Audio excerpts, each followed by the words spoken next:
Oh, Captain, my Captain. Captain, urgent news from the General. Why not really blow it up, Captain? Captain's log. Embarking into hostile environment. I'm giving it all she's got, Captain. Captain. No, Captain. They're alive. Ladies and gentlemen, welcome to the channel. This is your captain speaking. And today has been a long day. Guys, I'm excited. It's been a good day because the embargo has been lifted. Battle Legends Volume 3 is available to be shown to the world, so I get to release all these videos, but that has been absolutely frustrating. So before I actually do it, let me talk to you guys for a second. So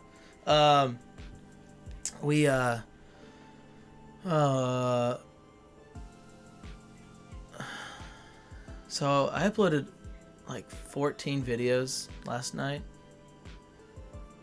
I uploaded the one that's for today that was supposed to be at 3 o'clock. I uploaded that one at like first. I did it first so they would upload first, and then I uploaded all the others in a separate mass upload thing. And that was a mistake. It was a mistake because YouTube doesn't do it like it used to do it, where hey, you upload a video, it goes in order. Pop, pop, pop, pop, pop.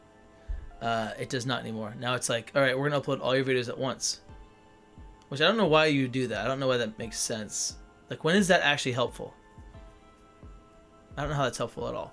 But anyway, I woke up this morning and the video that was for today was not uploaded. Of course not.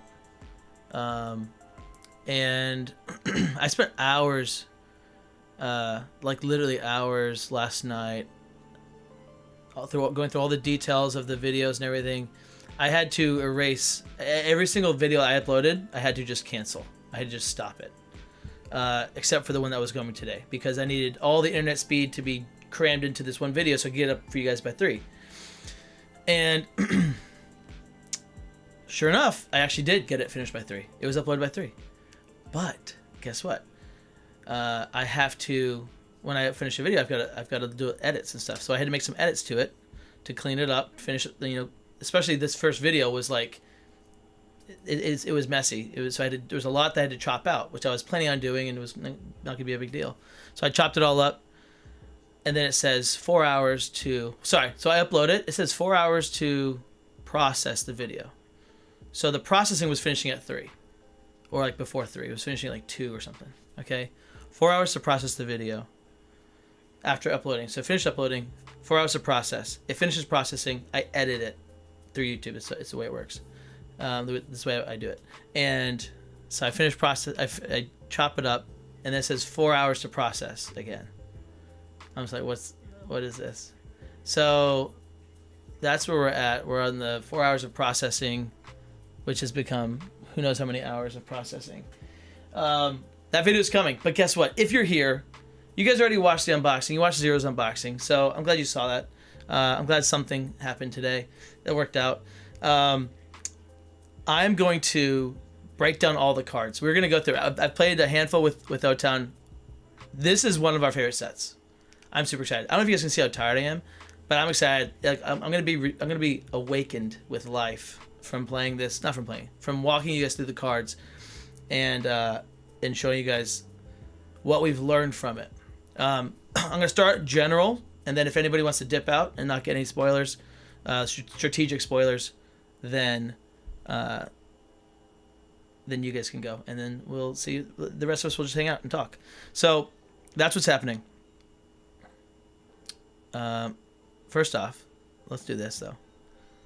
Big shout out to the Crockpots, Copper Crockpots, Greg's, Bromantic, Camo. Sorry, not Camo. Chrome. We've got Bart S Tier, Alien, 619 Sports, and O-Town, Camo, Matt Rod, and Captain CityRunner. Thank you guys so much.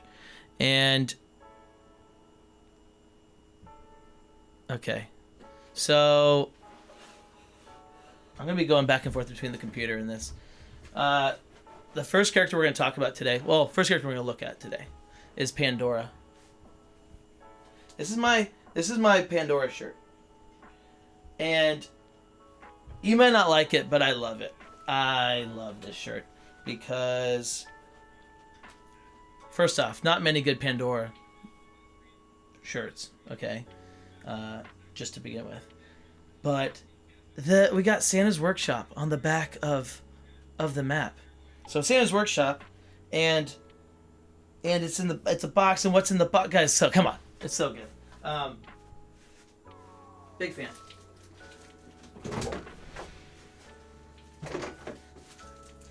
All right, the door's open. I wonder if that door being closed all day.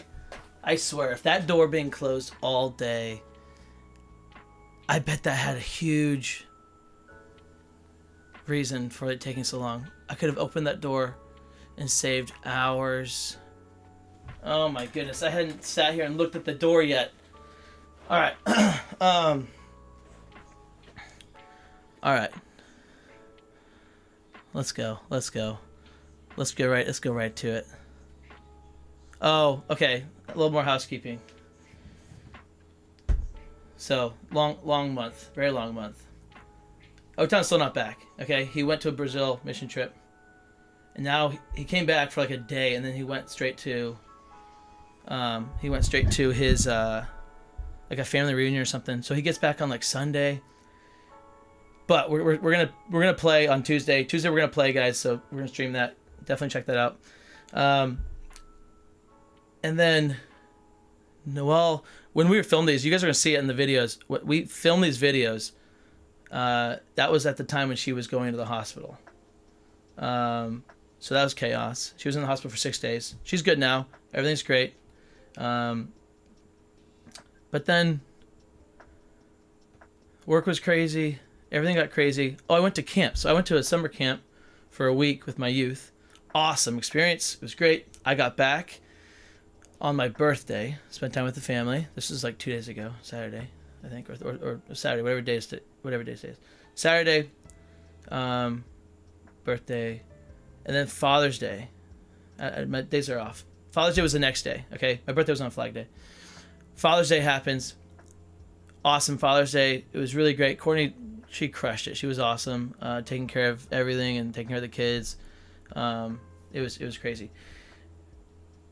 And then we finally start settling down, and then, unfortunately, sadly, my Courtney's grandma passed away yesterday morning. So it's like,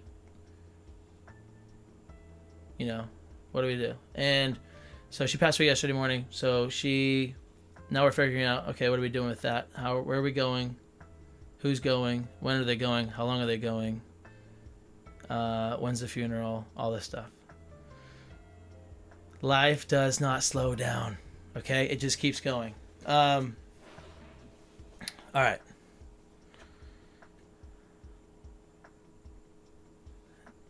If the video is frozen for you, I'm sorry, guys. I got nothing to tell you, but I will say it's par for the course today. Let's rock. All right. So first thing first, guys, I get to unbox my painted minis. O-Town misses it. Okay, listen, you snooze, you lose, right? That's our motto. So I've got this box here. I've already cut it open because I had to take out some stuff that I had sent him, some reference cards and whatnot. But I've not looked at the stuff, so we can look at these. I was this is BattleBrushPaints.com, guys. BattleBrushPaints.com. Peter is his name. This was a fast one. All right.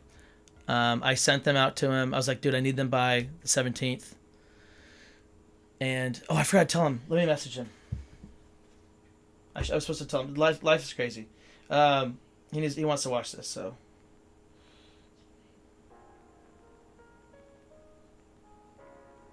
Streaming now.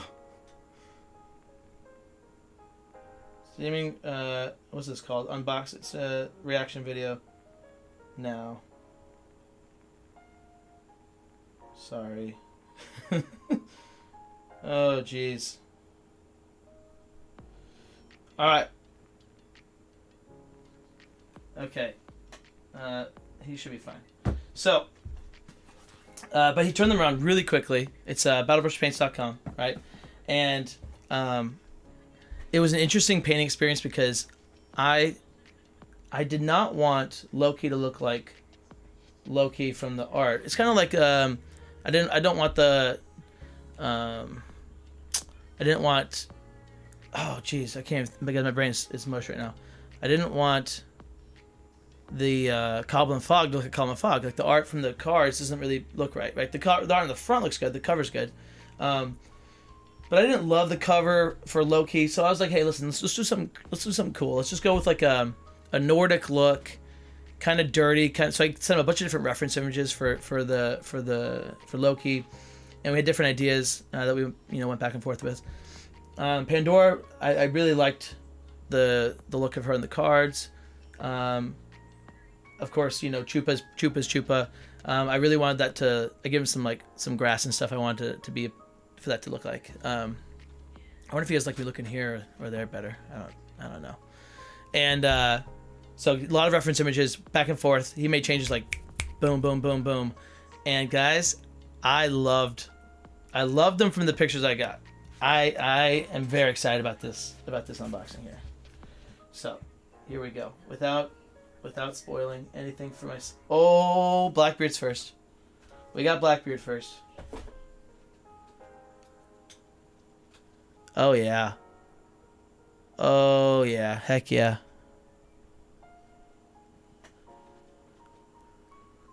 Okay, look at that.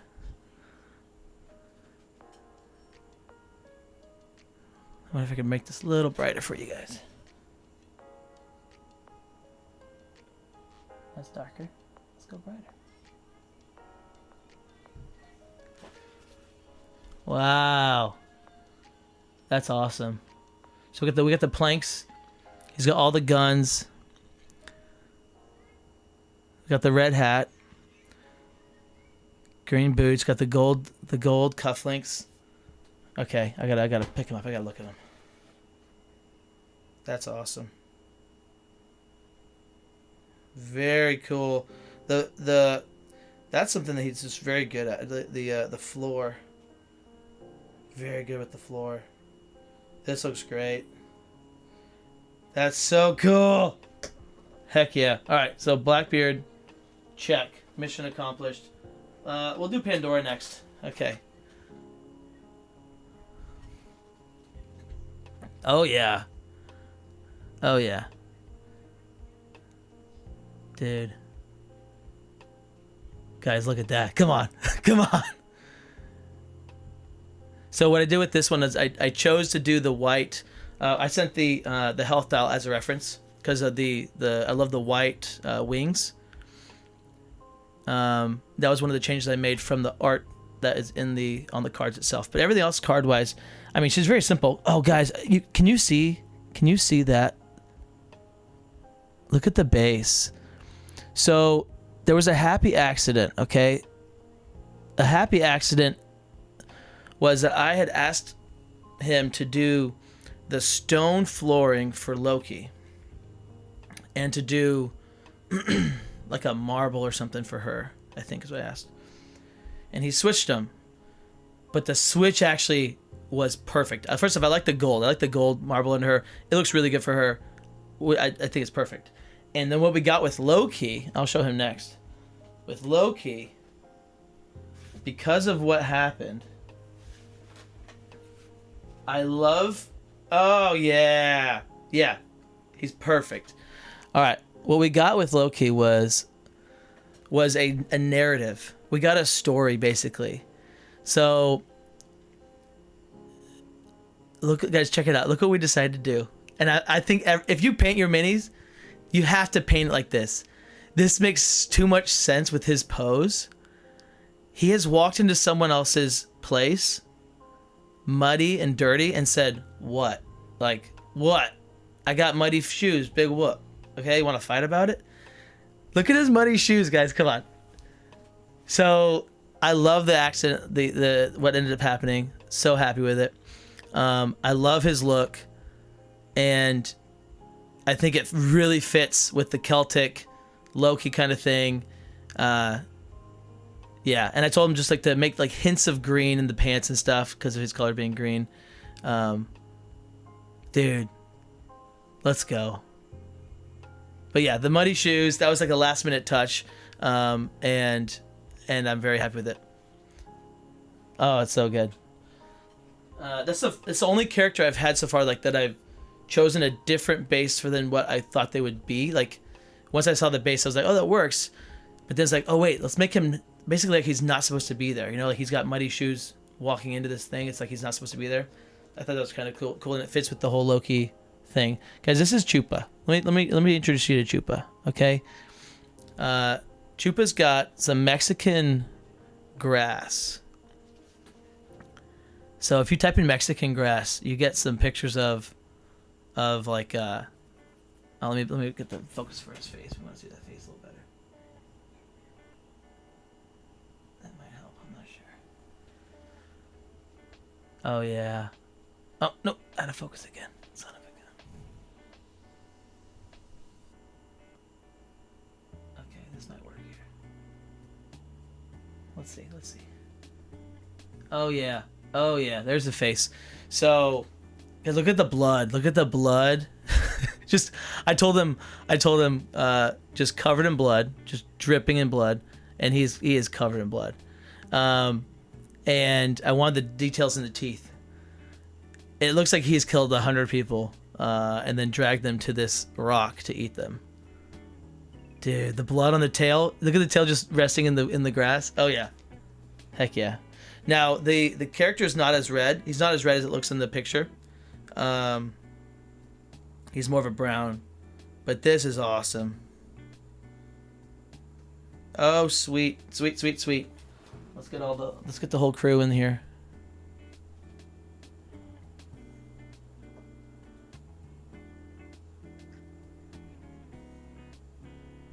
Pandora, what are you doing with these rascals?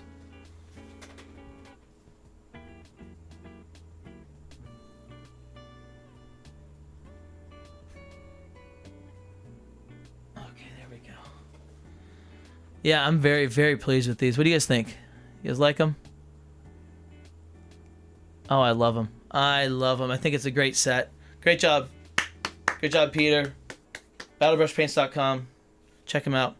All right, ready? Let's see what the chat say.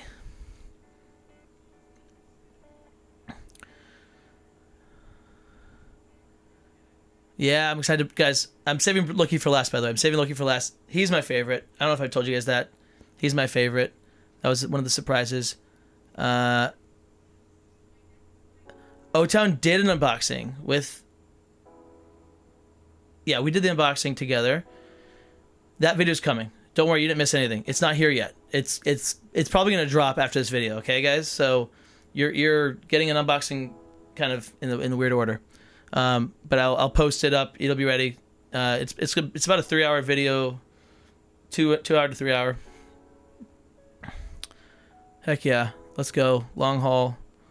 Blackbeard's fire. Heck yes, looks good. Thank you. Fantastic. This is the best painted set you've got. Thanks, Beardface.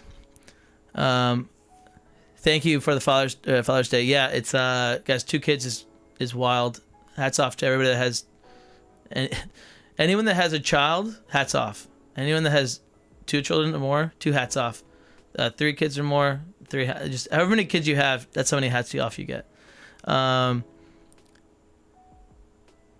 Yeah, definitely. Choopy killing 100 goats for sure. Only goats. Hey, Vent. I am sending your set. It's on the way whenever I can have time to do that. But it's ready for you. I'm gonna send you the Genie Houdini. By the way, everybody else, you guys all got your stuff. I've gotten pictures from you guys. Everyone got all their stuff. I've got 2 people that are waiting on their thing. All right, ready, guys? Drum roll. I mean, you guys already seen the cars. You guys already seen it. But listen, I hope if this is for you for the first time, here we go. So we'll just leave these people over here rotating on the side. That's a little distracting, but who cares? Okay. So here's Pandora. Here are all of our cards. I'm not going to break them down yet. What I'm going to do is I'm going to talk with you guys. All right.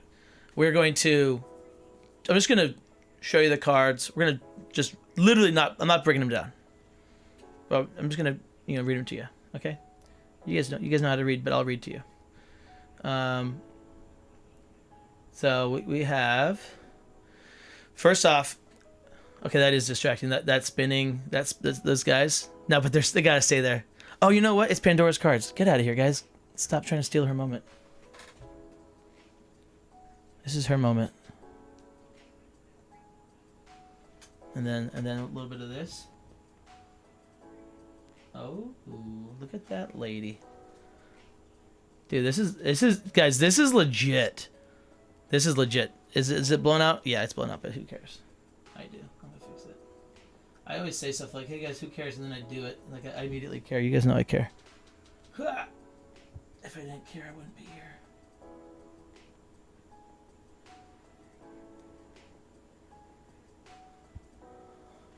Alright. So, Pandora, do not start with any of your cacodemons. So, the way we're saying cacodemon is kind of like Matt Damon. Alright?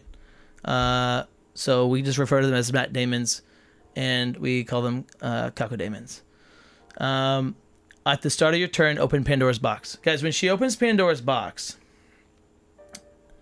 you're revealing these cards. So, all those little cards right there, right? You got confusion, woe, hope, pain, greed, toil, misfortune. If you reveal 3 feathers, you take however many cards it is that you've revealed, you take that much damage, and then you stop the box. You have to stop the box. You get all the things you already got. You don't isn't stop that, but you do take the damage, and then so there's a little risk. It's a little risk for those gamblers out there. For those who are low risky, this is for you. So that's what it is. All right, so her cards. She's got.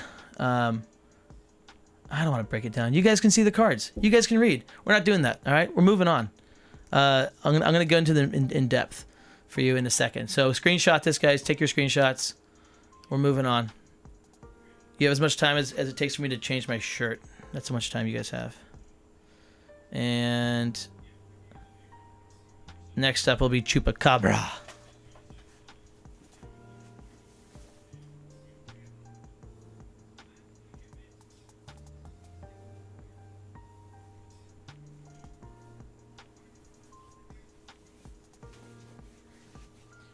All right, we upgraded our Chupa shirt after playing him.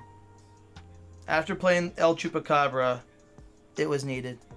It was necessary because Chupa is awesome. All right, in playtesting, Chupa was the worst. That was however many years ago, right? And then we played him, and he's so fun, guys. Chupa is so fun, super fun. In my mind, Chupa replaces T-Rex, like that kind of style of play, but also like you can play it pretty. You can play him pretty. What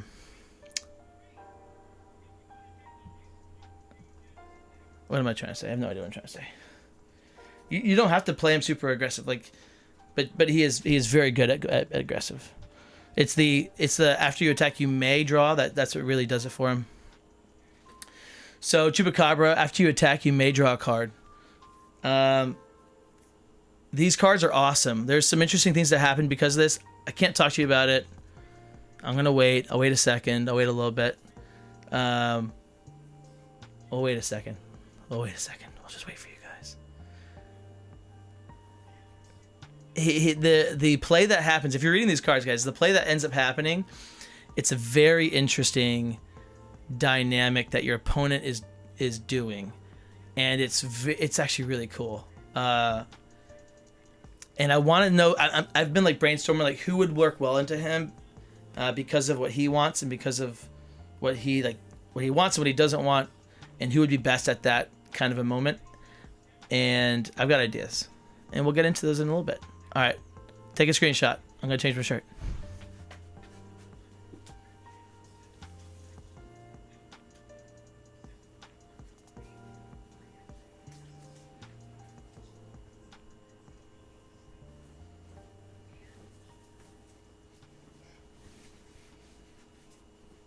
So, for this shirt, it was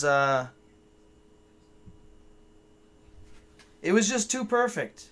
It was too perfect. The color scheme, the name, it just made too much sense. But also, I had probably 15 shirts that I sent to Courtney and O-Town and had them like vote through which ones they liked and didn't like, and they didn't agree on any of them, which was interesting. The only shirt out of all the shirts I sent them that they agreed on was the Chupacabra shirt, which is also the one I was definitely gonna get. But so that was funny. So we've got Blackbeard here, guys. Blackbeard. Oh, he is so fun. He is so fun. He is so fun. He is so fun. And it's exciting. The way he plays is so exciting. So what he does is his ability is start the game with 1 doubloon in the treasury. You have the other 2. So you've got 2 of the coins in your possession. When you play cards, the opponent can pay doubloons to not have the effect happen. And so and at the start of your turn, you can spend a doubloon to gain a third action. Okay, I forgot to mention that. And when you take combat damage, a doubloon that you have goes back to the treasury. So there's some important things that are happening here. Taking combat damage is really bad for him. And if you can, like, there's a world where you could play it. Okay, strategy. I'm not gonna give you a strategy. I'm gonna hold out on the strategy. We're gonna wait on that. I'll come back to it. All right. Oh wait, guys, look at this. What's the Chupa doing there? A little son of a gun. That's not your moment. Look at that. Oh yeah. Look how that fits. That just fits so nicely. Oh yeah. All right. Take your screenshots. Take your screenshots. And yeah, these cards are sleeved. Big whoop. Want to fight about it?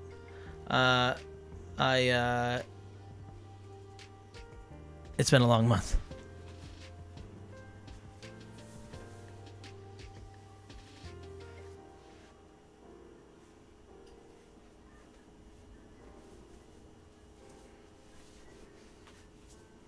All right. Last but not least, certainly not least, I don't think you guys are shocked that Loki is my favorite.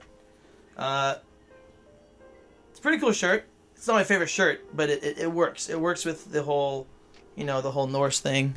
I do like it. I don't love it. But guys, it doesn't matter, because when Loki is this fun to play, it doesn't matter. Is he a troll? Yeah, he's a little trollish. Kind of Wukong-ish, a little bit. Tiny Wukong. A little bit of Black Panther, but like reversed. It's super fun. Guys, playing Loki is super, super fun. And he is definitely not OP. He's not OP. And you have to really think through all the games you play with him. But it's so much fun. His ability is my favorite ability. His ability says, Mischief and Monger. After you play a trick, put that card into your opponent's hand instead of your discard pile. If an opponent discards a trick from their hand, return that card to your hand or the top of your deck. I don't think I ever did that. I wonder if I ever should have done that. Oh my goodness, guys, why do we not read the cards well? Okay. I wonder if there's a game that's going to come down to me. If I had done that, I would have won. That's funny. Then add +1 to your move value for each trick in your opponent's hands. Guys, there are so many cool things that you can do. As you can see, he's got 1, 2, 3, 4 tricks. So it's the top 2, the yellow, blue. He's got 1 of each, right? 1 yellow, 1 blue, 1 purple, 1 red. And they're good for you when you play them, and they're bad if your opponent plays them. And that is such a fun mechanic. he is my favorite character in the game. He's not the best character in the game, but he is my favorite character in the game. It's just so much fun to do, and he's not OP, and the interactions. Now it's early, guys. I don't want to sip the Kool-Aid too hard, but we'll talk about it. So, all right, everybody that doesn't want spoilers, thanks for hanging out. Thanks for watching. We're gonna get into some strategy. We're gonna break down some real deals here. So, and I'm very excited about doing this. Very excited about this. So we're gonna switch over to this camera here. Yeah. And we're going to switch to this one. Yeah, we'll start with Pandora. All right, so Pandora. So this is Venice, by the way, guys. Venice has a beautiful map, like really, really nice. I think this will be a very, very popular map to play on. It's very, I don't know. First off, it's just so easy on the eyes. It looks really bright on my screen here. It's just nice. It's not as saturated in real life, but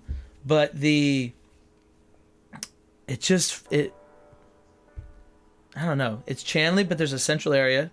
It's a move 4 center, I believe. Where was the center? I figured it out a while ago. I believe this is the center, actually. Right? That makes sense. 1, 2, 3, 4, 5. Okay, it's move 5 center. 1, 2, 3. Oh no, move 4 center. 1, 2, 3, 4. Get to there and there. 1, 2, 3, 4. Yep, move 4 center. From that spot. So we're gonna look at Pandora,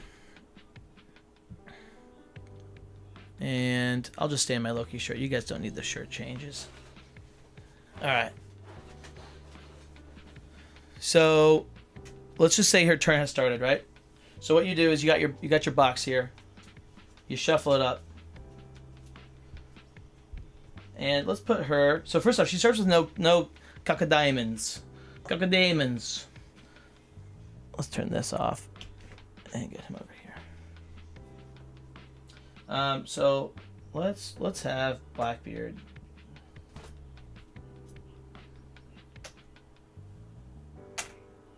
Oh, why would he do that? There's no point in doing that. So he does that. Okay, so Blackbeard loves this map, by the way, guys. Absolutely loves this map. Okay, cool. So we're just gonna do it out in real time here. Look at that. I summoned. I got whoa, so I can summon in my zone. If I drop him here, I'm already pretty close. That's pretty awesome. It says you summon it in her zone. So that's already one card. Okay, I shuffled these two, but look at this. This is working great. Confusion. Move Pandora up to 1 space. Let's go there. Ooh, misfortune. So now this is where things start getting dicey. Now, turn 1, it doesn't really matter. It's not that dicey, turn 1. Because I'm not really like close. I'm not able to make a big move. But if my hand was a certain hand of cards, like I might want to even like turn 1, just go for it. And try to risk it for the biscuit. I don't think I would here though. It doesn't really make sense. If I drew a feather, I'd be taking 4 damage because it would be a 4th card. There's only one. Are there 2 cards in here? I believe there are 2 cards in here without feathers. 1 with feathers, or maybe there's 1 with feathers. Let's look. We'll look at our odds. Let's pull the card first. Let's just say we played it. All right, toil. So we'd take 4 damage there, but all my attacks are now +1. And okay, so there was only 1 left. Hope was the only one left without a feather. So I would not take those odds. 50-50, sure, maybe. But that's how that works. That's how these work, and they're all pretty good. Like they're all interesting, and against melee, it's really nice. The movement can surprise people. The confusion here. The +1 on your attacks is huge.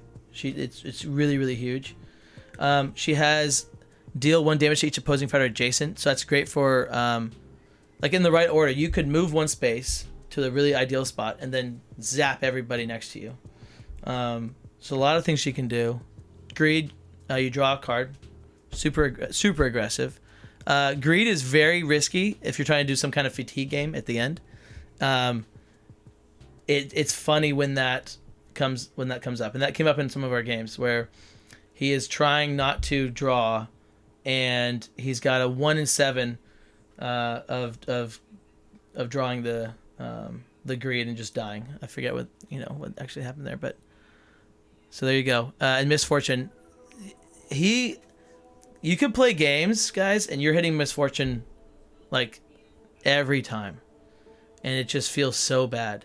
And then you can play games where you don't have misfortune at all, and if that RNG is fun to you, if it sounds like fun, like that risk, you're gonna love Pandora. I don't love the RNG. I want to know what I can do and what's like, I know what's possible, and I want constant, consistent, calculated. That's what I want. So she's not for me. But O-Town loves her, and you'll see him, guys. He starts off and he's not a good Pandora, obviously. By the end of it, he's a good Pandora. It's just started to click with him. It's pretty awesome. All right, let's look. Why feathers? Because of her wing hat. That's why, right? Her wing hat.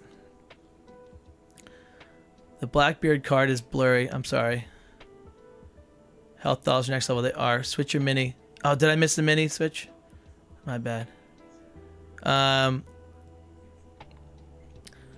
right, so those are her things.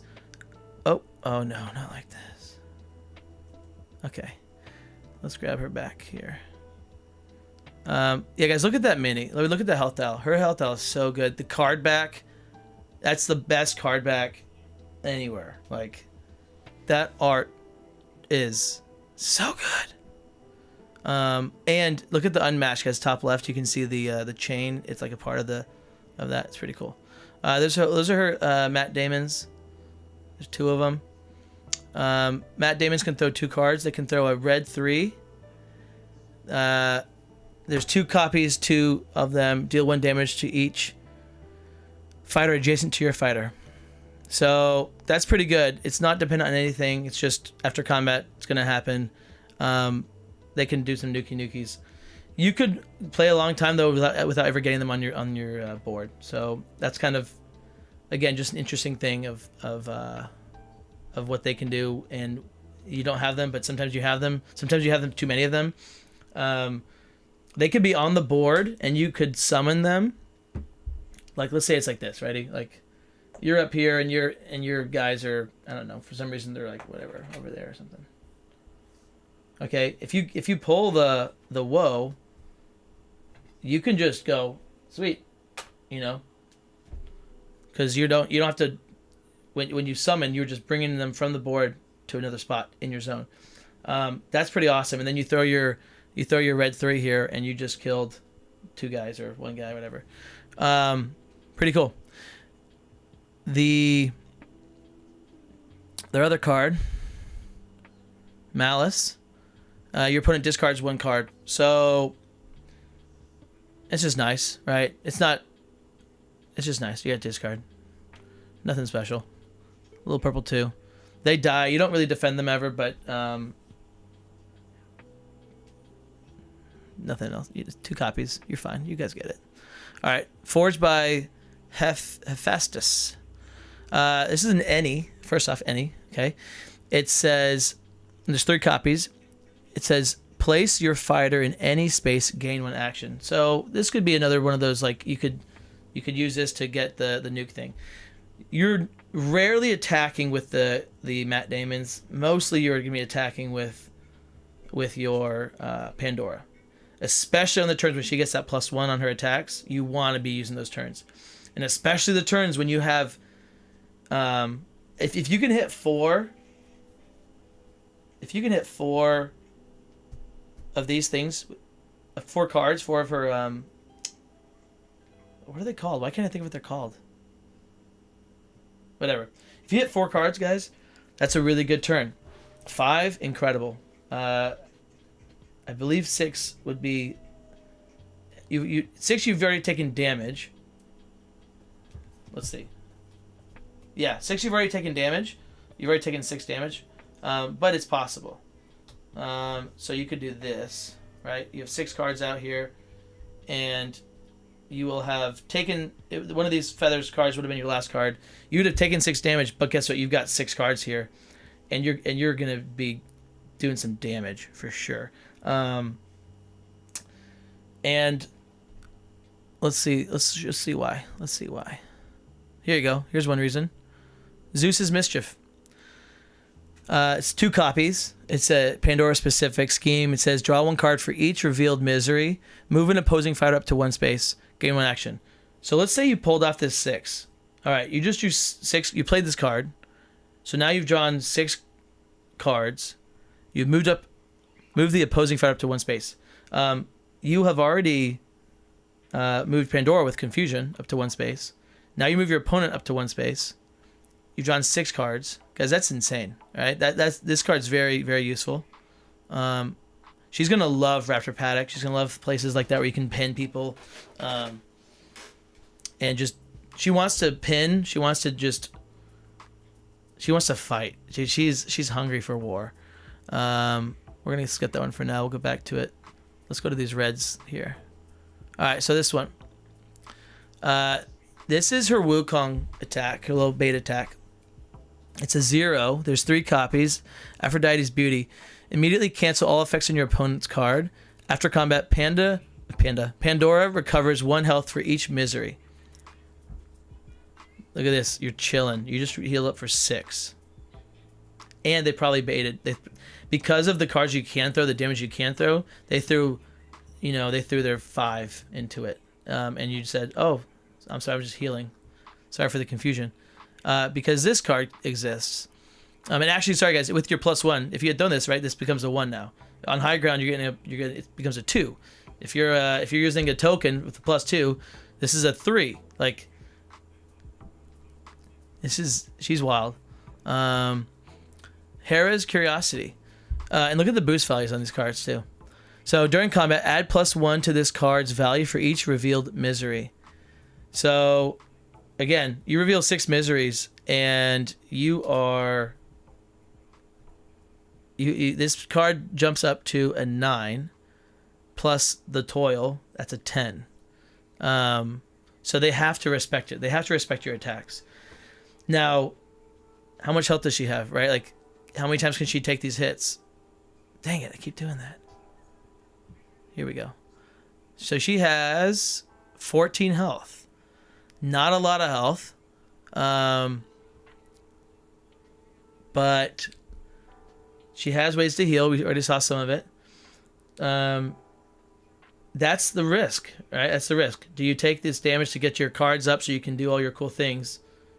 Or, I mean, are you hitting Misfortune with your first card? If you hit Misfortune first card, you're just sad. You're sad. Yeah, Misfortune first card is not a good time. But that card can be huge. That's a huge attack. All right, let's go to, I guess we'll go to her other red here. Her last red, it's a red 3. This is some recursion. It's called Hindsight. 3 copies, the 3 value attack, 2 value boost. After combat, if you won the combat, return a card from your discard pile to the top of your deck. This is a card that you want to throw with your +1. It's not a card that you want to throw really with your, if you got a big old, like, this is just like if you have Toil and that's it, or Toil and Misfortune, like, okay, that's fine. You throw this card because you don't want them blocking high into it. So you want them to not, like, feint it and save all their stuff. I guess you could use it as a feint just to deal 1 damage, but I wouldn't. I'd want to use it for the recursion. And I mean, because look, you can I did it again. I need to stop doing that. You can bring back a heal, or you can bring back your just nuke.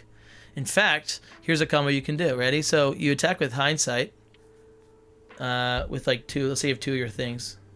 Attack with Hindsight, first action, because you're adjacent. Blackbeard, he's right here. Oh, and you got him. Okay, and you, oh, look at that. You moved your guy in, and then you pinned him because you did some cool stuff with your stuff, whatever, doesn't matter. All right, so you attack with your red 3 first action. You've got Toil up, and he blocks. He doesn't throw his 4, and he doesn't throw his 7, or if he does, you spend the coins. So you win combat, and you put one of these 4 value boosts on top of your deck, and then you attack with this one, Guided by the Fates. During combat, discard the top card of your deck. Add its boost value to this card's value. If you won the combat, recover 2 health. So your 2 is now a 3 because of Toil, plus the 4. It becomes a 7. You won the combat. You just recovered 2 health. You probably dealt at least 3. Well, you probably dealt at least 3 damage, right? So that's a 5 health swing. Pretty awesome. Pretty cool. Of course, do you want to discard your big boost values, or do you want to draw them and play them? Who knows? Guided by the Fates is kind of more. It's if you can set up your deck, it's more concrete. You could play an entire game because it's RNG. You could play an entire game and never have a 5 Pandora box card turn. You know, like that could literally happen. Is it likely? I don't know. Probably not. You guys can crunch the numbers on that, but it could happen. Like we played some games and he had some 3 card misfortune, take damage stuff. He had a lot of those. Those are the most common thing he pulled for a lot of games were just like misfortune and a feather and then something else like before the 3 damage. Could totally happen. Feels bad when it does. The thing that's interesting with her is you want to be ready every turn to pop off, because you never know when you're gonna have that moment to pop off. It's a cool thing that not a lot of fighters have this. I don't know if anyone else actually has this mechanic where it's like you have to always be ready just in case, and everyone else gets to kind of choose their moment. The closest would be Titania, right? Where it's kind of like when you're playing for your scheme turn, your rhyme turn. You're building up those rhymes. You're getting them in your hand. You're keeping them because you want to just like you're waiting to pop off, but you don't know when that's going to happen. When's your glamour going to be rhyme? It's kind of like that. You don't know when you're going to have a big rhyme turn or a big Pandora's box turn. We'll call it a big reveal turn, and so you kind of always have to be ready for it. It could pop off and you're not ready at all, and it's just annoying. You have 2 cards in hand. You're rebuilding, and you get a 5 box turn, and it's like what just happened. But that's far and few between. I don't think it's not as common. I don't think. All right, let's look at the next card. Let's look over here at we'll go to Faint. Faint looks cool. It's pretty artwork. 3 copies, regular Faint, 2 value boost. All right, defenses. We got 2 blues. Her blues are pretty cool. So Offering of the Gods. Offering to the Gods. This was a reveal that I did in my video. It was my what's in the box video. Go check it out. Yeah. Hey, now showing. Thanks for hanging out. Yeah, the push your the push your luck element is fun. It's interesting. I believe I could put the fan on. I'm toasting here. Guys, our house was that's another thing today. Our house was at 82 like the whole day. It was so hot. And it's 82 over there. And this is where the sun hits and it just cooks. I was baking in here. Sweet, the fan's not. Look at that. That's awesome. Can you see Pandora being a good tourney character? I don't think she'd be a good tourney character, but also she could. Like, I don't see her. She's too risky for people to pick. I think if you're gonna go like a coin flippy roster, then sure. Like you could go like Daredevil and T-Rex and her, and just try to beat your opponents by like chaos, and just hope that you line up some right stuff. But for me, she's too risky. I'm not going to do it. I don't think we'll ever see Zero ever play her in a million years in tournament.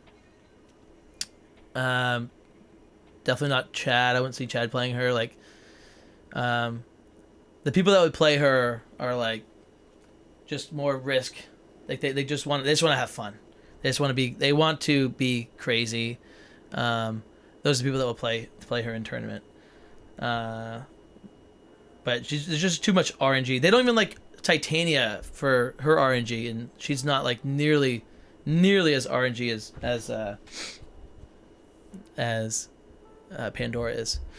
But this defense, it says offering to the gods, 2 value, 2 copies, and it says you may boost this card if you won the combat, deal 2 damage to the opposing fighter. So kind of cool. You get to use your card that you're boosting with as damage instead of taking damage. So pretty nice card. This one's huge. Celestial Raiments. Celestial Raiments. During combat, ignore the value of your opponent's card. Just a solid card here.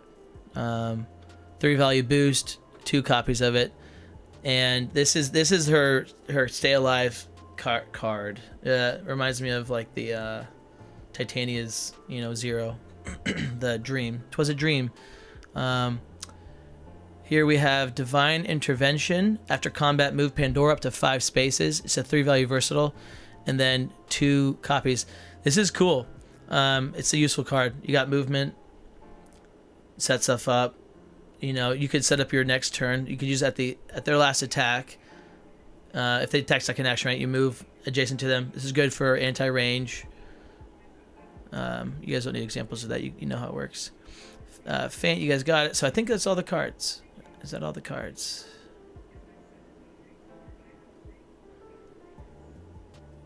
Yeah, that's all the cards. So that's what she does. The biggest things to play around, her reds are the most important cards, okay? Her reds are the most important, and whether you're healing or just trying to get damage in, the toil goes over feints, right? You can't cancel toil, so that's kind of important. If I'm attacking with a 3, with a red 3, right, into a feint with the toil, that you're still taking 2 damage. So that's pretty good. Although I would want that. I'd rather have this card feinted here than this card, because if this card gets feinted with a toil, then I'm still doing the 2 damage, and I can bring it back with this card. But if this card gets feinted, I don't know. It depends, guys. It depends on your situation, right? Like, are you about to win the game? If it's this card hitting, it's not bad. It's never bad. But yeah, I guess what kind of game are you playing? How quick is the clock?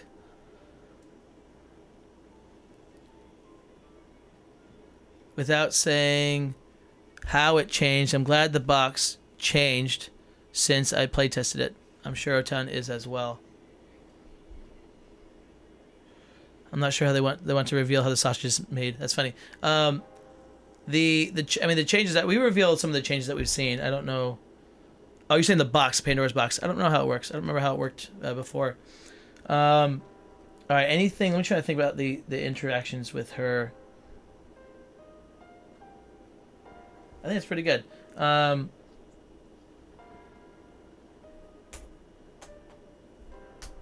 right. Let's see. Let me show you guys this one. So I'm a big fan of this map. This is Santa's workshop, and Santa's workshop is very cool. It's very tight. It's a move 3 center. Center stage is right here. 1, 2, 3. 1, 2, 3. 1, 2, 3. 1, 2, 3. Okay, so center stage right there. And the way it works is when a fighter ends, let's say it's my turn, I'm Loki, right? And I come up to the Blackbeard. I attacked him. Actually, I'd probably do, well, it doesn't matter. Sure, let's say he's right here, okay? And I went up and I attacked him. At the end of my turn, I move. And now it's his turn. So it can create some cool moments, some interesting moments for We'll bring Chupacabra up here. It creates interesting moments for positioning. Some cool opportunities. If you plan it out right, it's cool. This map is very nice for Pandora. Chupa's, he loves this map. Raptors are gonna love this map. Every Move 3 fighter will love this map. And it's really, really interesting. When you go to the end, let's say I ended my turn here, right? And I move to there. If they come in and attack me, I will then be away. So I'm using a range. Let me use this melee so it makes more sense.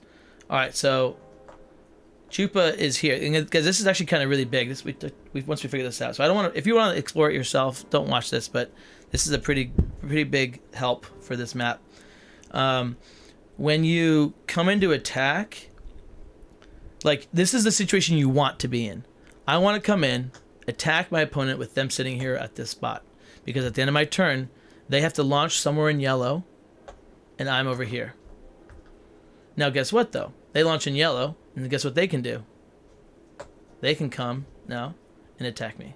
So what you really want to do, well, it doesn't really actually, you gotta do it like this. It's so interesting. So the setup that if you have card draw, aka Chupa, this is a great position to be in. You want to be here, attack, they jump away to yellow, you bounce to there. If they come in and attack you, right, you can just jump to there and be adjacent to them and attack in the next turn. And if they come here, same thing, they go there. Okay, well, it doesn't matter. Just keep the cycle going because you can go all day because you have card draw built in to your ability. So, and if you're trying to run away, it's kind of cool. So running away, you're gonna catapult like to there, right? And then they move there. And then on your turn, you go 1, 2, 3, 4, and you're, yay, I'm safe. This person goes 1, 2, 3, and then gets center stage and just chills and they wait. And that cycle happened a lot. This is a cycle that happened over and over and over again. And there's just interesting things that happen with the positioning because this track is always moving. By the way, guys, it was pretty cool. We guessed this. This was one of my guesses that it would be the conveyor belt thing. We had like 2 ideas that we had tossed around because once we found out with Santa's Workshop, we're like, oh, what could that be? So that was pretty fun that we guessed it, and I'd never seen it before at all. All right, let's look at Chupa. So Chupa is nasty, guys, and Chupa is so nasty on this board. He is so nasty on this board. Oh no, not like this. I'm sorry for quoting that over and over again. First off, guys, check out his watermelon health dial. It's awesome. I love his colors. His colors being like that watermelon pink with the green. Beautiful cards. Beautiful card back. Whole thing is great. So Unsettle. We'll get to that card later. I'm gonna show you the meat and potatoes. Ready? Meat and potatoes. Here we go. He's got an ambush. Regular, but awesome. It's good in his deck. Everybody that is like sneaky and attacky and like this should get an ambush. That's important. This is important right here. So, feeding. After combat, if Chupacabra has 7 or less health, gain 1 action, and it recovers 1 health. That's really, really good. And there's 3 copies of this. It's a red 4. So you want to be at 7 or less health to play this card. The best scenario would be that you have 3 copies of this and that you are at 5 health. I guess really the best would be that you're at 4 health. You play it, you gain the action, you heal. Play the next one, gain action, heal. Play the next one, gain action, heal, and you're still at 7. So his whole thing is he wants to be at low health. He wants to be at low health, and you want him to be at high health. It's kind of like an anti-Christmas. It's a very anti-Christmassy thing, but his is scarier for sure. Because this card also exists. So we got a 0. The more they struggle, if you can snipe this 0, then you're good. You're cooking. It's a 0, 3 copies. Look at the filthy art. It's awesome. During combat, the value of this card is equal to twice the printed value of your opponent's card. Twice the printed value. That means you will always deal damage. Unless it's fainted, you will always deal damage. And most likely you're dealing at least 3 damage.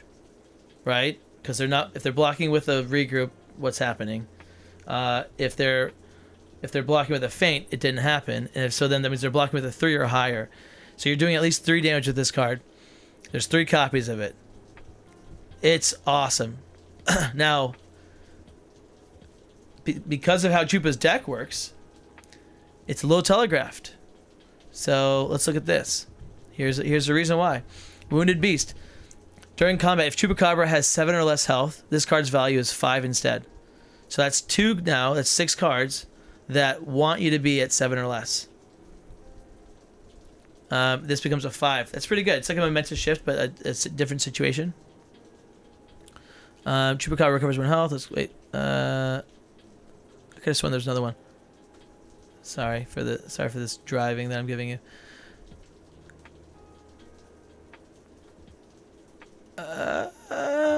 Okay, this is kind of important. This kind of like that. Blood in the air.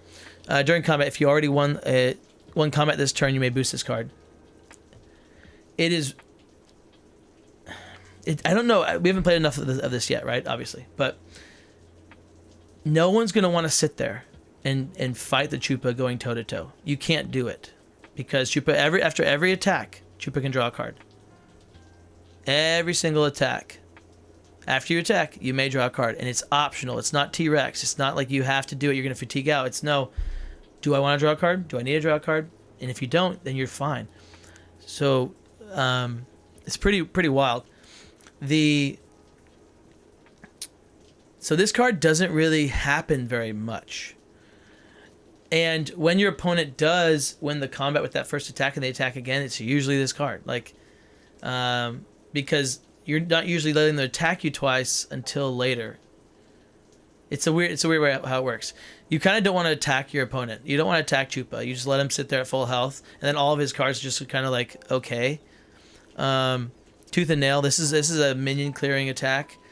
After combat, deal 1 damage to up to 2 fighters adjacent to Chupacabra. Chupacabra recovers 1 health for each fighter damaged this way. I'll demonstrate this one. It's self-explanatory, but maybe it helps some people that can't really visualize it. So here you go, right? This is perfectly set up for Chupa. Chupa says, "Oh, thank you very much. I'll maneuver in. I'll attack Blackbeard with Tooth and Nail. And after combat, I'll deal 1 damage to up to 2 fighters adjacent. So I'll go boom and boom. Kill them both, and then recover 2 health. Recovering health. This is a weird card. Because you want to lose health. You want to get down below 7. But usually minions, you want to kill them as soon as possible. So you want to use this card to clear minions, but then you're healing, and you don't really want to.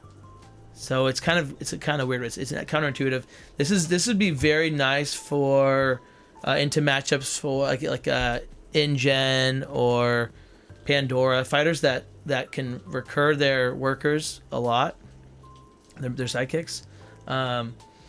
Yeah, you want to use this into those matchups, and you want to try to save it as late as possible, I guess. But if you can't kill him, you can't kill him. You got to get to the hero. So choices.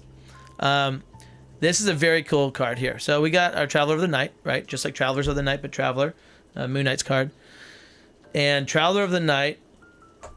So let's say you're on a regular map, not your favorite map in the world. Let's say it is Venice. Beautiful map. Really, really do like this map. And you're center stage, and you're against Loki, and he's over here just hanging out. So you Traveler, You move up to 4 spaces. 1, 2, 3. What did I just do? 1, 2, 3, 4. Yay, we're there. And let's just say, for example, that your health was at...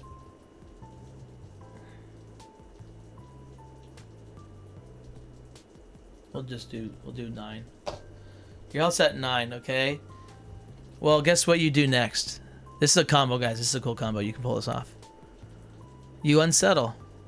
So you unsettle. It says choose an opponent with the fighter in Chupacabra zone. They discard 1 card. You may deal 2 damage to Chupacabra to make them discard 2 cards instead. This is an awesome card for getting down. So you take 2 damage, getting to your sweet spot of 7. You have 1 action left. Now, and actually, really what you'd want to do is probably be at 8, okay? Or 7. I mean, honestly, if you're at... Really, you don't care. You just deal yourself the damage, but make sure you're low, all right? You just want to make sure that you can play all your action gain attacks and not be above 7, okay? Once you played all your action gain attacks, you want to still be below 7. And so you drop yourself down. They lose 2 cards. You action gain attack, action gain attack, action gain attack, right? Up to 7.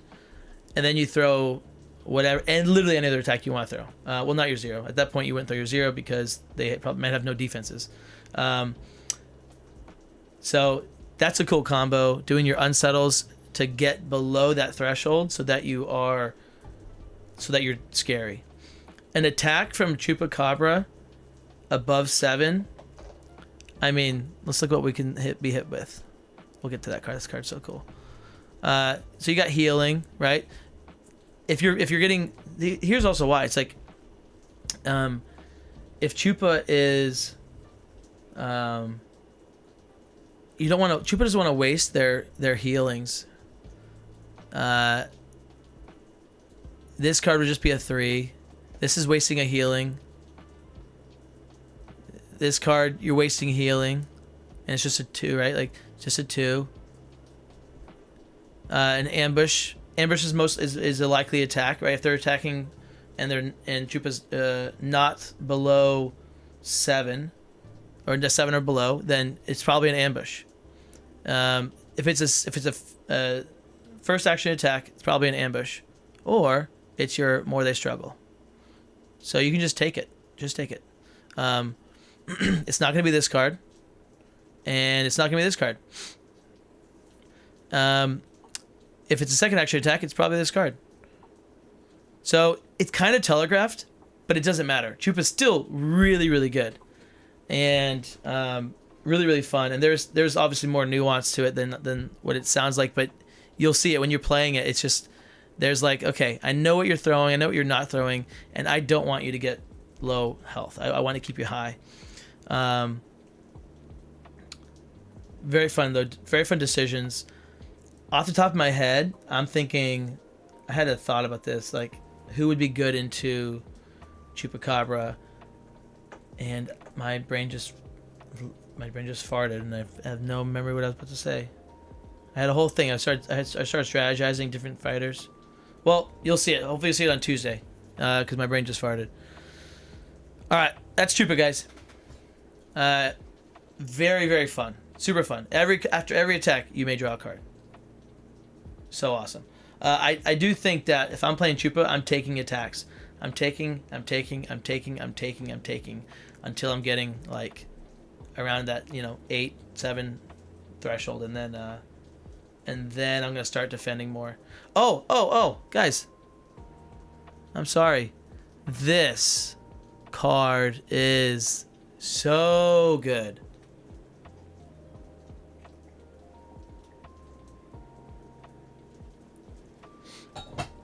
This card is nasty. If you lost the combat, return this card to your hand. So if Chupa can time this card right, it is so good. You just keep this card coming to your hand, keep it coming to your hand, keep it coming to your hand, keep it coming to your hand, over and over and over and over and over, and it's awesome. So you're just taking like 1 to 2 damage each turn that you play this card, and then you can, like, your opponent starts to just try to play cards, attacks that are lower than it, and you just take it. This card with his ability, like, or with him like trying to get down to 7, is a really interesting combo, and allows for a pretty like honestly a pretty like fatiguey kind of, not fatiguey, like tempo, I guess. He's just not. It's not just like he's not the T-Rex where he just has to go hard all game, no matter what. He actually has a lot of options, and it creates some really cool stuff. I love the artwork too, guys. Look at the guns on the ground. There's guns, there's a hatchet, and he's just smashed all the weapons. Really cool artwork.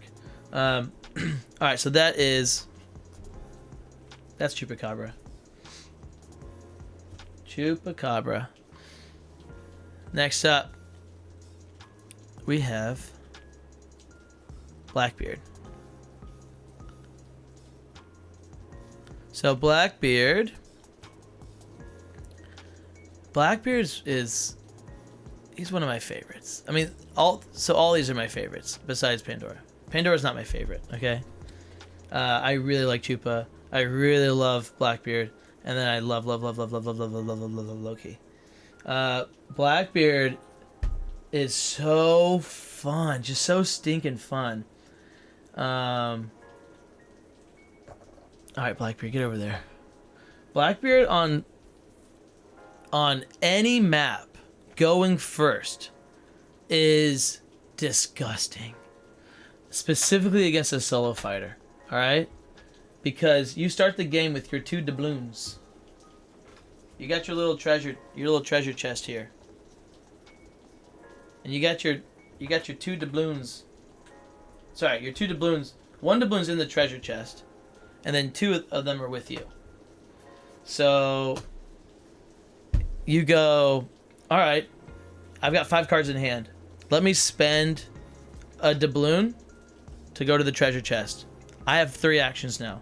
Let me maneuver. You would start like this, right? You go 1, 2, 1, 2. And actually, I think it's this route. Which was the route we want to do? I think it's like this. You go boom, boom. All right. Let me maneuver again. So bop, bop, bop, bop, bop. Doesn't matter, either there or there, whatever. It doesn't matter. Let's just say here. All right. Look what you've just done, right?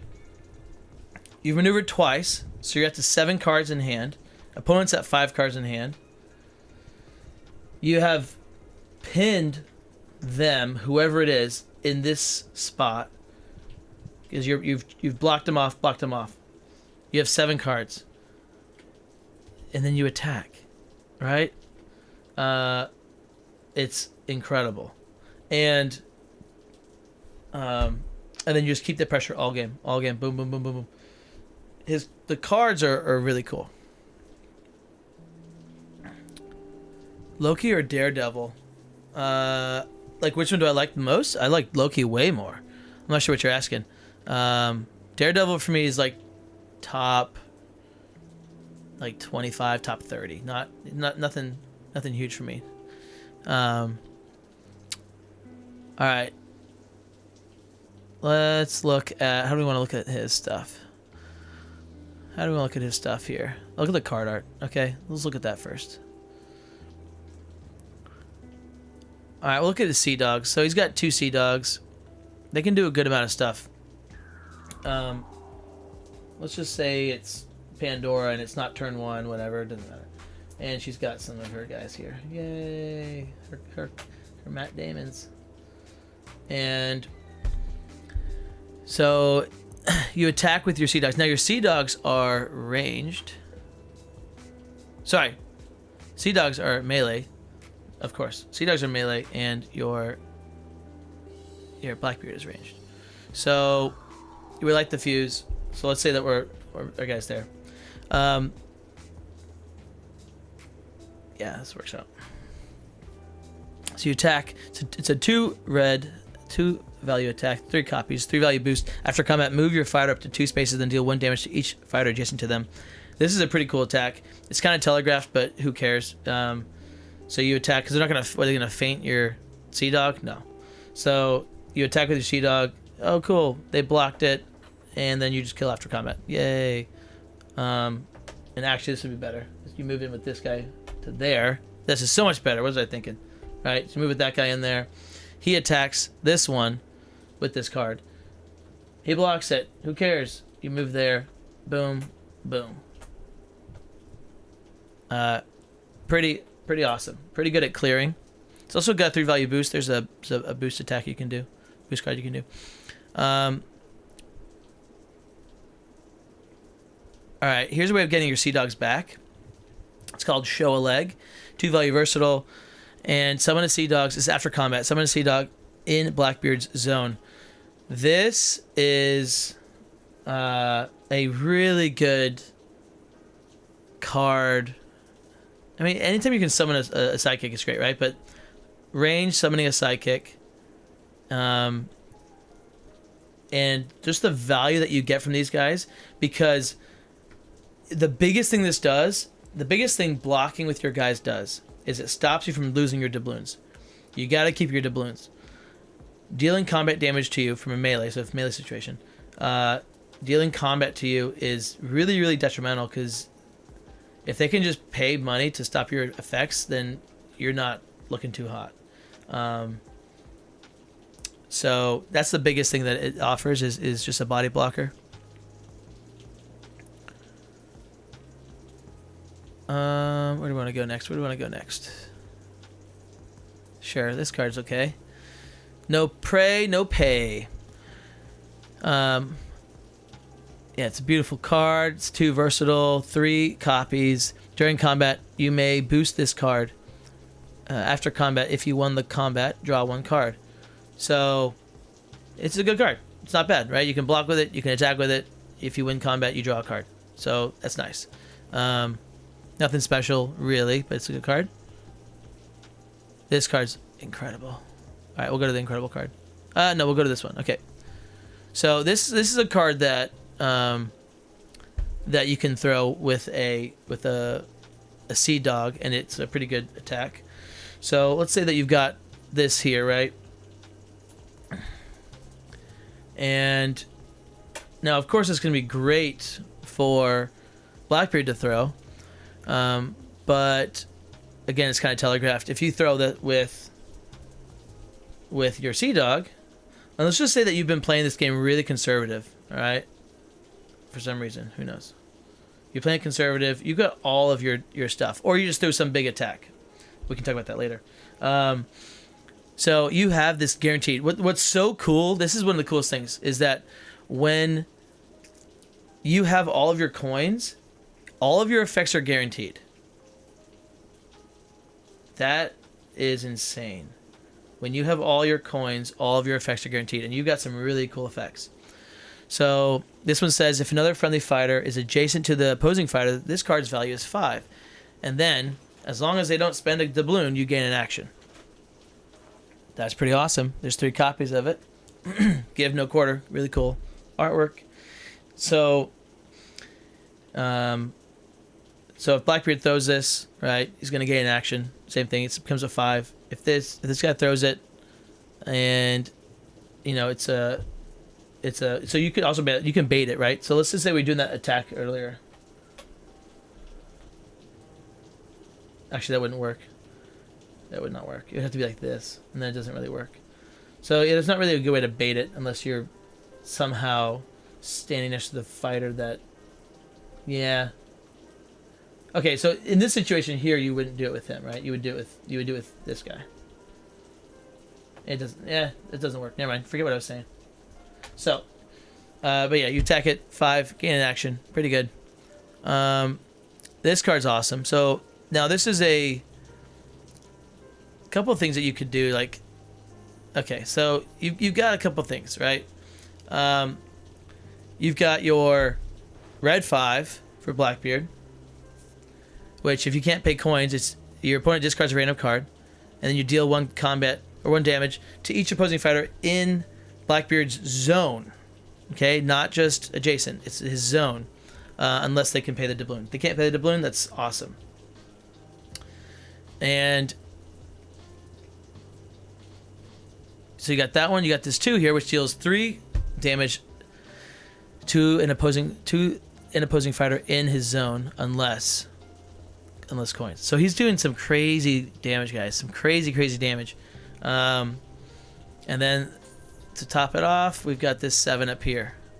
This one says, this card's effects cannot be canceled. It says Queen Anne's Revenge. During combat, subtract 2 from this card's value for each doubloon your opponent pays. Again, no coin. If you don't have the doubloons, it's a 7.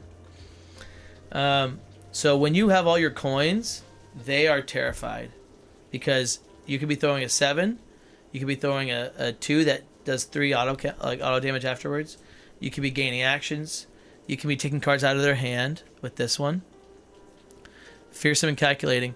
Immediately look at your opponent's hand and choose 1 card for them to discard, unless they pay a doubloon.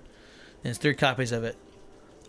This card feels so bad to get hit by. This is one of the worst cards to get hit by. And then the 5, random discard, 1 damage afterwards. So it's basically a 6. It's like there's no. Whenever they have the coins, you're chilling. So now the choice, guys, the choice becomes this. All right, what do you do when you don't have any coins? Right? You got no coins left.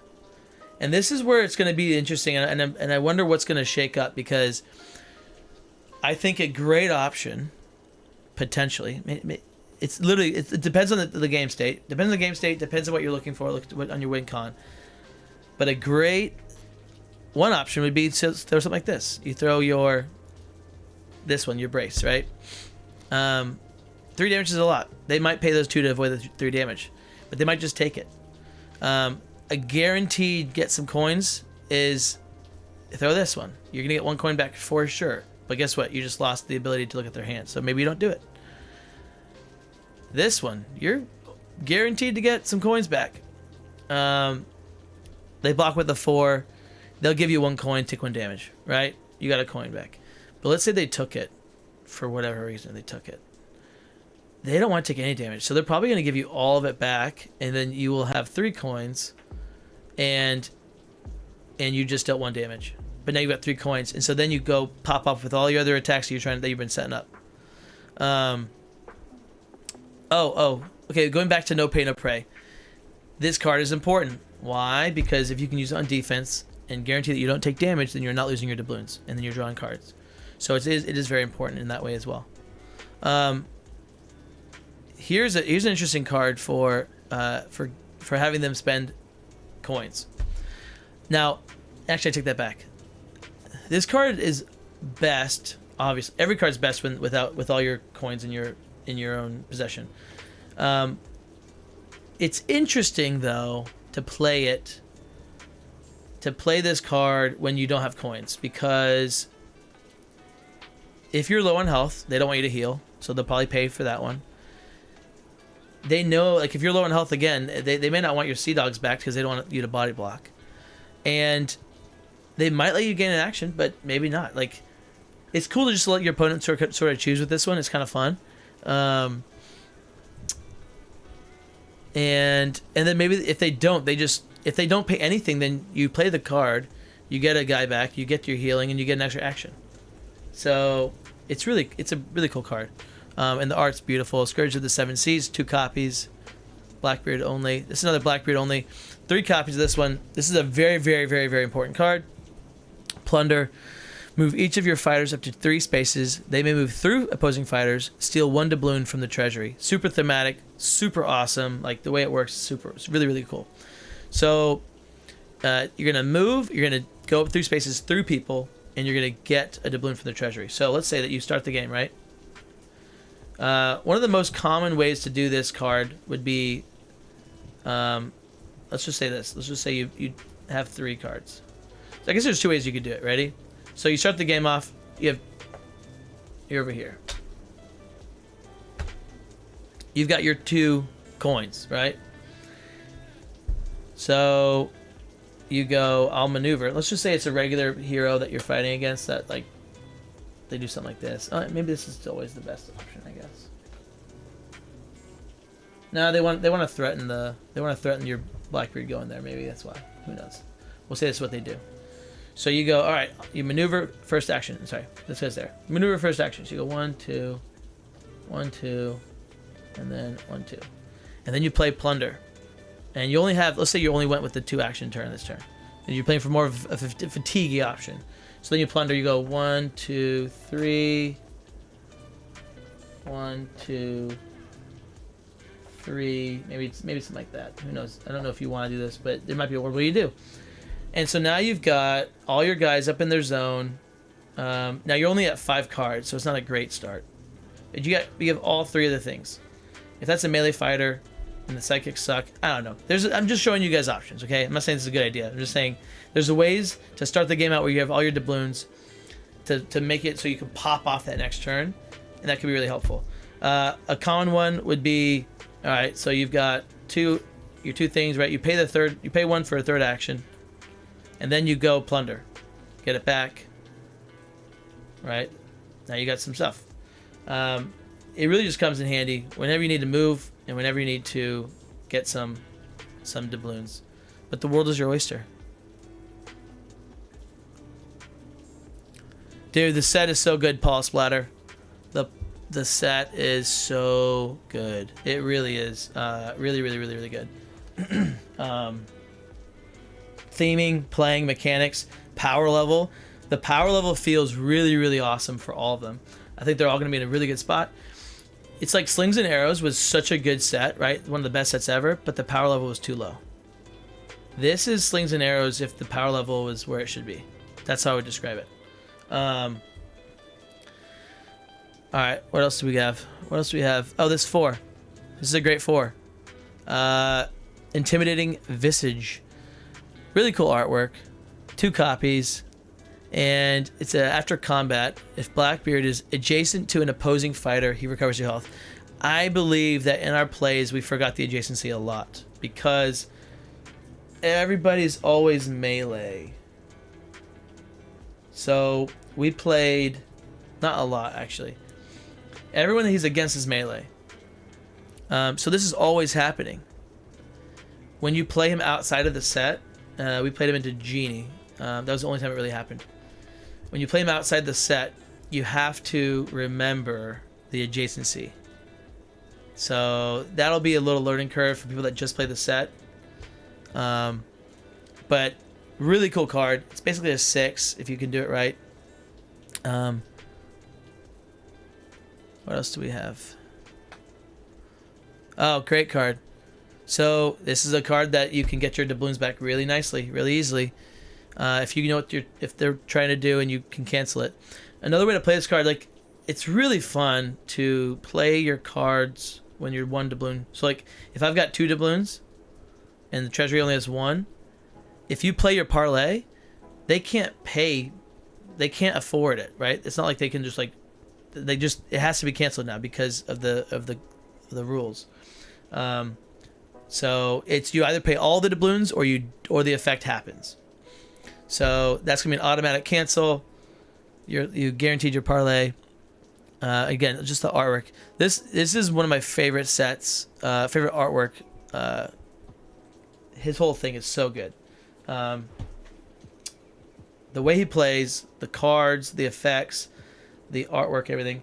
By the way, guys, I picked up some of these little metal coins. In one of the videos, I show you guys where I got it from, but it's on Amazon.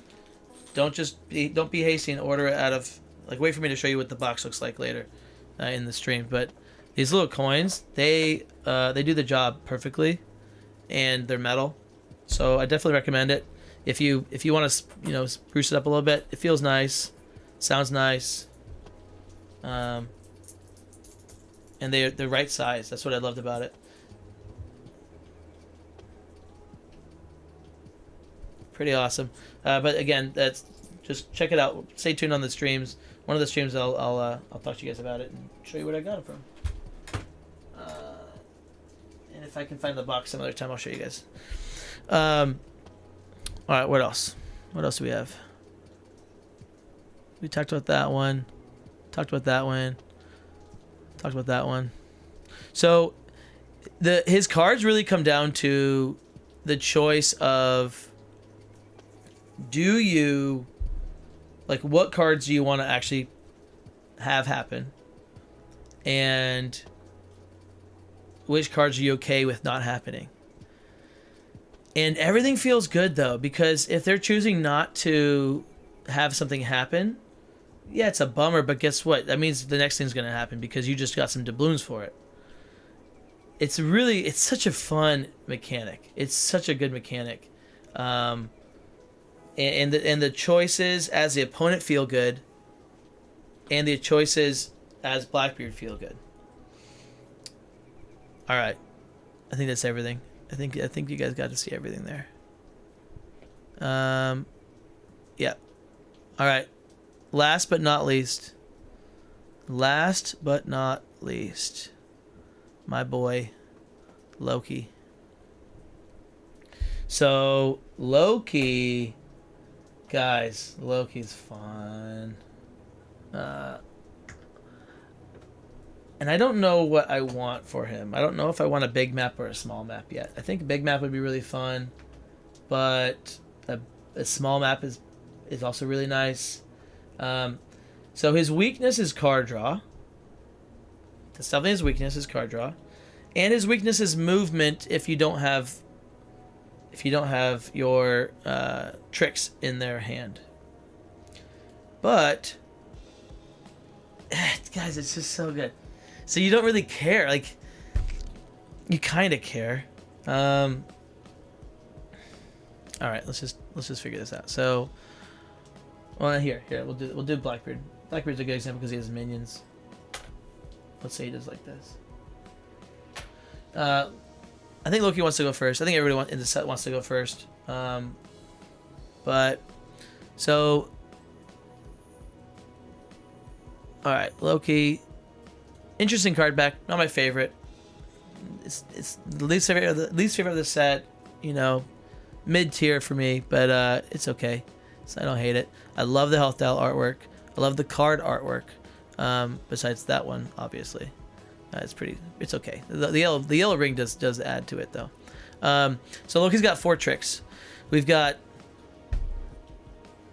Blackbeard is range. Did I? Oh, sorry. I thought you were talking to me. I thought I said that. So this is I don't know all of his names. I don't know how to say them, but we're gonna say Svaldaferi's Lure. So if Loki plays this card, right? Let's say Loki plays a card turn 1. Place an opposing fighter adjacent to Loki. Doesn't matter where they are on the board. So this is a great way to stop the movement stuff. Ready? You place them adjacent to you. Yay. And then this card that you just played goes into their hand. If they were to play that card, this is not Loki, you see that? If they were to play this card, Loki reveals a card in your hand, discard that card. That does not mean that Loki gets to look to you don't reveal your hand to Loki. What it means is I choose a card from your hand, and that card is discarded. The way this is important and matters is if you have other tricks in your hand, I could choose the trick. It's not just a random discard, and it's not a chosen discard. I get to choose from your hand without me looking at your hand and choosing. It's really weird. But I could choose a trick because obviously I know it's my card. Why? Because it's it's my card. It's the card back, right? So I can choose that card. That card would go into my hand because if you discard a trick, the trick goes back to my hand or top of the deck. Let's look at that and make sure that's right.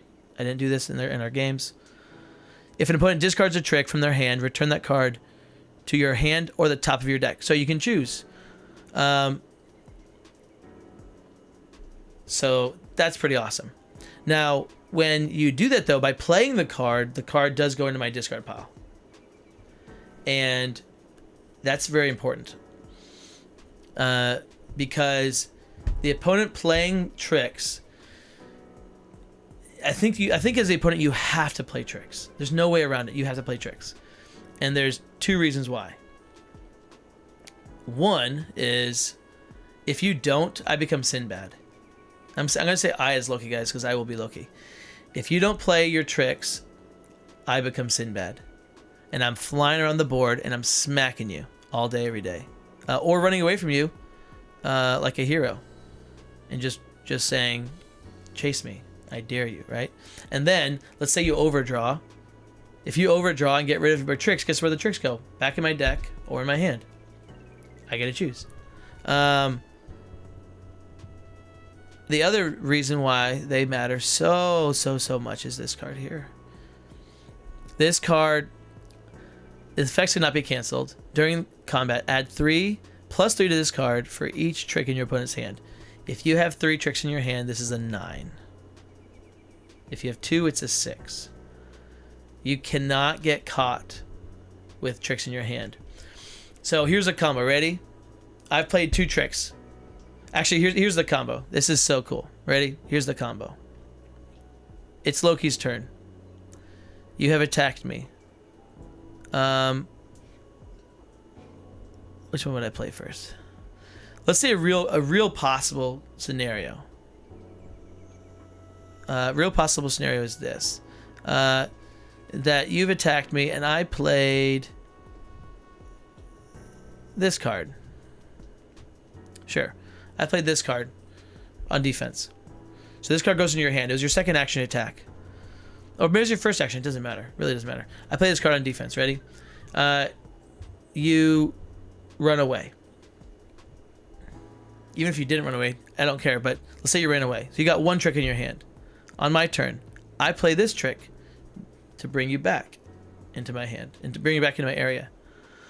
And then let's say that I'm greedy. Let's say I'm greedy and I don't think you're going to defend with this because maybe the top card, well, the top card is this card, I guess. I just played it. So no, it goes in your hand. So the top card, let's say the top card of my discard pile was, I don't know, a card you really hate. Let's say it's this card. Looking for Trouble was the top card of my discard pile. You do not want me to have it. So you don't want to play my blue 3 because the blue 3, it says if you play it, then Loki returns the top card of the discard pile to their hand. So you don't want me to get that card, so you're not going to play the blue 3. You play another card. Well, guess what? What I attacked you with was this card. My Baldur's Downfall. So I attacked you with Baldur's Downfall. I draw a card. And now you've got 3 tricks in your hand. You got my Scheme, blue, and then this red. And then, well, now it's your turn, actually. I goofed up. I goofed up a little bit. Anywhoozle, guys, let's just say that you had 3 tricks in your hand, okay? And then I throw the Ragnarok. Now, here's what's going to happen. Most of the time, I do think you're defending with your tricks. And so if you are defending with your trick, that is going to be 1 less trick that's happening. But if you have 2 already in there, because you have 3 total, then it's still going to be a 6 value attack. And if you're throwing if you're throwing this one, cool. I hit you for 3 damage, and I get a card from the top of my deck. If you're throwing this one, I recovered 3 health. So the worst trick to throw early is this card. Okay? Freya's Rescue. Don't throw this card early. Throw this card later. It's really, really good as attack, and it's really, really good as defense. This is one of the best cards of all time. Like, literally. But you can't throw it early, because if you throw it early and you haven't taken enough damage yet, then they will gladly play this card and give you healing, especially if it's suboptimal. They don't care. If you're healing for 2, cool, it wasn't 3. If you're healing for 1, cool, it wasn't 3. Healing for none, that's the best, and they just messed you up because you're a goober. So take the damage from your attacks first, and then start playing this card. If this is your only defense, just take the attacks and then play this card. You can't. Just don't mess up. I mess up a good amount of times where I'm like, oh yeah, because this card is so cool, it's so fun to play, that you forget that, and you just want them to have tricks. You forget that this card is a later game awesome card. So those are the tricks. The tricks do some really cool things. This one swaps the values of your card and your opponent's card. So that means. And I got some specific ruling on this, and it makes sense. So, and this is gonna be important, actually, guys. This is gonna be very important because this is from the designer of the deck, Gary himself. So, because we had questions. We had things coming up. We were on high ground, and it was like Leshen. Okay? Okay, so the +1 from high ground, the +3 from the second attack. If I swap that attack with my card, with my value, I'm taking his value. Am I taking the +3? Like, it doesn't matter on defense, really, but I am wondering, does the +3 go to... Okay, it did matter, because does the +3 and the +1, do those go to the 2, or do they go to the value that his was, and then I swapped it, right? What's the order of operations? And I got answers on that, so I'll just tell you guys. I'll read what he said. And it makes sense once you actually think about it. It does make sense. But if you're thinking, the timing just matters, right? Okay, so I said, okay, to make sure that I have it, Pandora gets +1 to her attacks. So she's doing her toil, right? She gets +1 to her attacks. She attacks with the 0. Loki defends with the swap, with the Freyja's rescue. My understanding is that Loki would take 3, the 0 swaps, then the +1 for Pandora adds onto her new value of 2. Imagine that she hadn't canceled with her 0. I don't remember if the swap is immediate or not. Yep, Loki gets the 0 with no improvements, and Pandora improves the printed value of Loki's swap card. So there are how do you word it? So there are like boosts that come onto cards, and then there are boosts that come onto that are later. There's like a different order of operations. Where is it at? Okay, so he calls it floating bonuses, and it's kind of helpful. Primeval Guardian. So I read the whole thing because it is kind of confusing. Loki's attacking with a +1 from high ground on Haying Gardens. He's attacking with his trick. So this is Loki attacking on high ground. He's attacking with his trick that swaps the value into Leshen's 5. The one that discards the value, Primeval Guardian. It discards and adds the value. Okay, so at what point is the +1 becoming part of the card value? Does high ground stay with Loki? And then same for other characters' abilities that modify attacks and defenses. Achilles, Alice, Moon Knight, etc. Same with tokens like the +1s, +2s, all that. So Gary said Primeval Guardian discards the top card and adds it to Loki's value. Then the swap happens. Any floating bonuses like high ground apply. So Primeval Guardian discards the top card, adds it to Loki's value, and then the swap happens. So So Primeval Guardian happens. Let's say I discard a 3 value boost. It adds to my attack, which is a 2, right? The Freyja's Rescue. So mine becomes a 5, and it would go in, and then I would get his 5 that I'm attacking with, and then the +1 would add, so I deal 1 damage to him. Okay. Tokens add their text to the card as a during combat effect. Right? And then, so Loki could resolve that in whatever order he wants. He could swap and then add the token onto his new value. So you can just resolve that however you want to do it. If it's a during combat effect, you could swap, which is what you would do, right? You would swap it, take their value, and then add the +2 to your attack. So that's pretty awesome. I hope this is all helpful, guys. There's some interesting things that happen with this swap attack, the swap card. So I said if the defender is using the +2 and Loki is attacking with the swap, and I said, oh, it will always benefit Loki with tokens. And he said yes. Defender resolves first and has to resolve the token. Then Loki gets the token increased value. The token increased value afterwards. And I said, I'm assuming all abilities are floating modifiers, right? He said, not technically, no. I said, wait, so if someone plays a defense that says it's equal to the value of the attacker's card, not printed value, and the attacker is Angry Achilles, you're saying that his +2 would still hit? I thought modifiers like that were treated as card value. He said Daredevil's blind boost stamps itself on, and then it would be there. It doesn't reapply, which makes sense. And then his response to, I thought modifiers like that were treated like card value, said, not for the purpose of what we're talking about. If an effect has a timing attached to it, like Yennefer and Daredevil, then that effect applies once at that point in time and is attached to the card value. Okay, so it applies at once, boom, attached at that one point in time. But if it's just you have +1, +2, like Achilles, Alice, Leshen, then that technically doesn't get applied until right when you calculate the damage. So Bloody Mary's Broken Glass, for example, will see the modified value afterwards, but it wasn't actually modified until the end of the during combat step. And that's what really made sense for me, was that sentence right there. Bloody Mary's Broken Glass, for example, will see the modified value afterwards, but it wasn't actually modified until the end of the during combat step. So guys, it's weird. Some weird stuff. I'm sorry for that that long tangent, but it's important, and if you're watching this, maybe you care about this stuff. All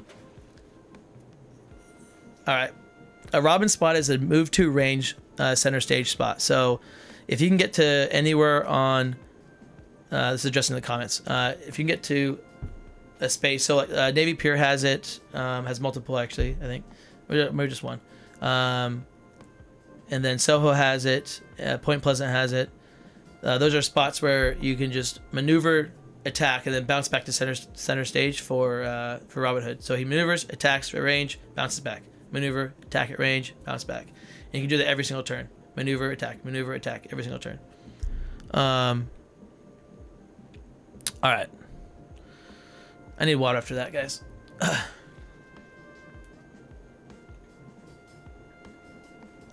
As you can see, there's a lot to actually think about with Loki. There's a lot of moving parts, which is so fun. It's so fun to think about all this stuff. For me, you guys might like it. I think you like it. You're here. All right, so this one, Sindri's Bet. It says, during combat, your opponent may discard a card. If they don't, subtract 3 from their card's value. Okay, that's pretty cool. So you're blocking with this 3. Let's say they attacked with a 6.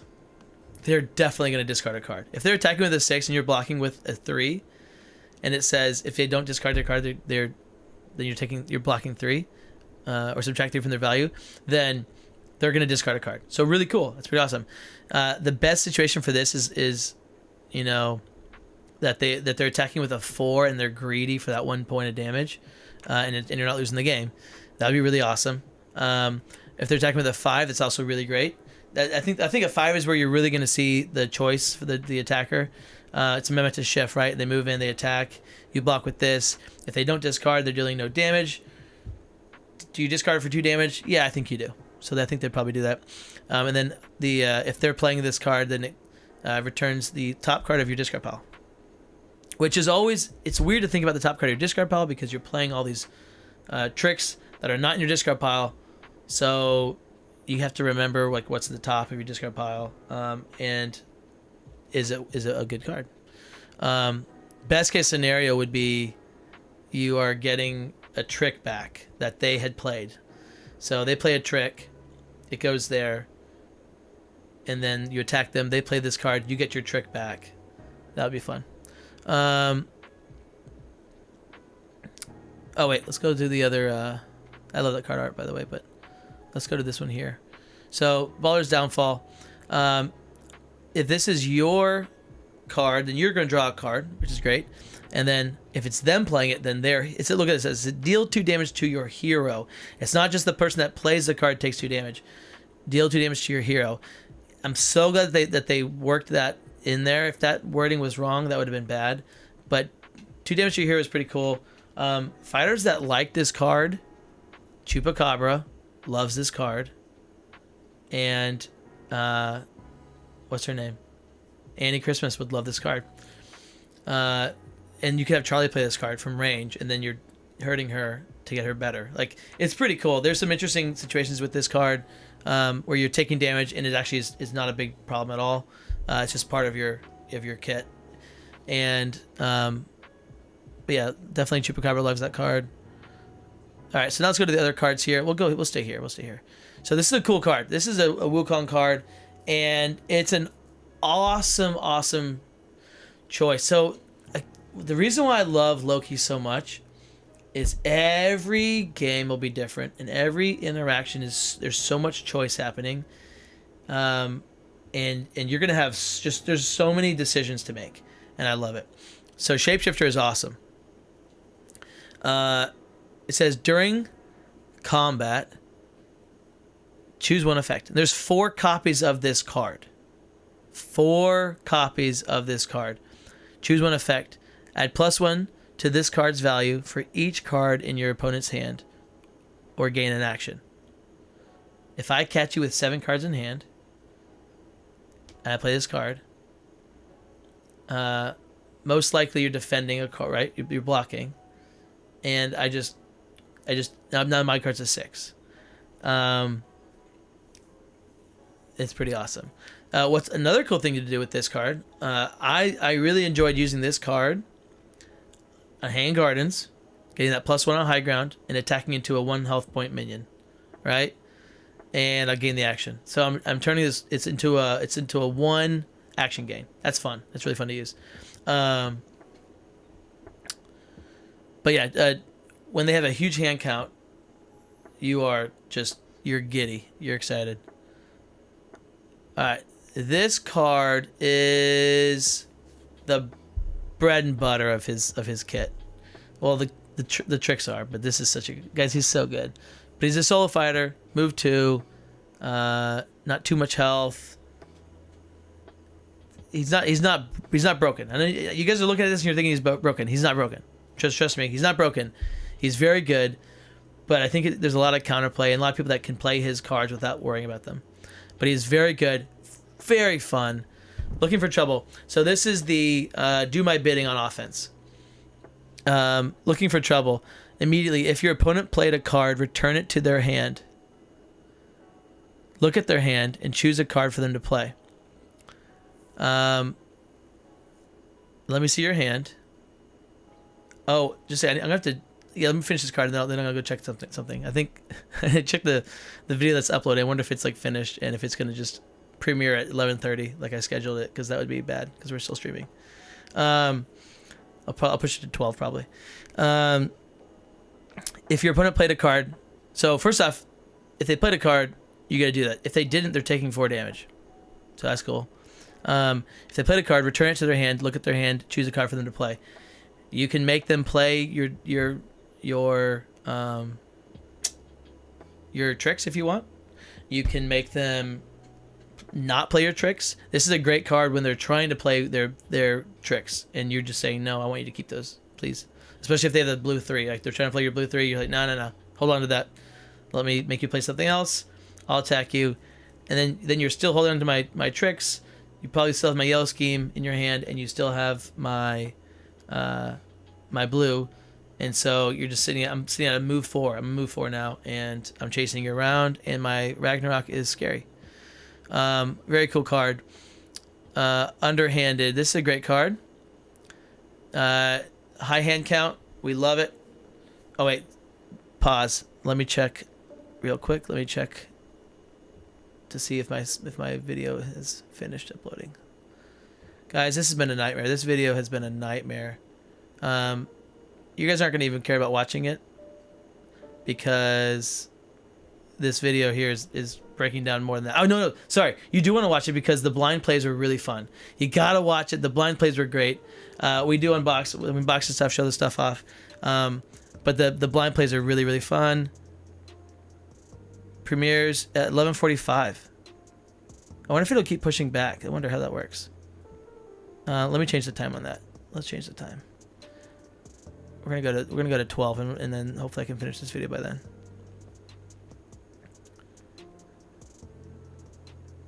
All right.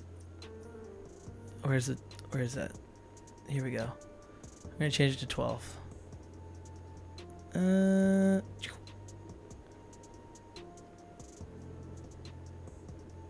All right, a good old 12 a.m. premiere. That's so stupid. Edit premiere, countdown, 1 minute. Heck yeah, save. Alrighty. Hey, I think it finally worked. I think it finally worked. I'm sorry that this is what we've got.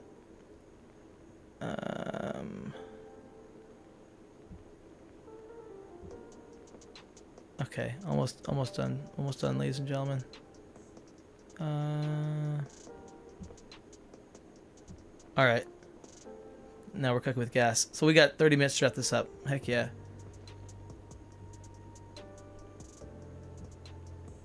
All right.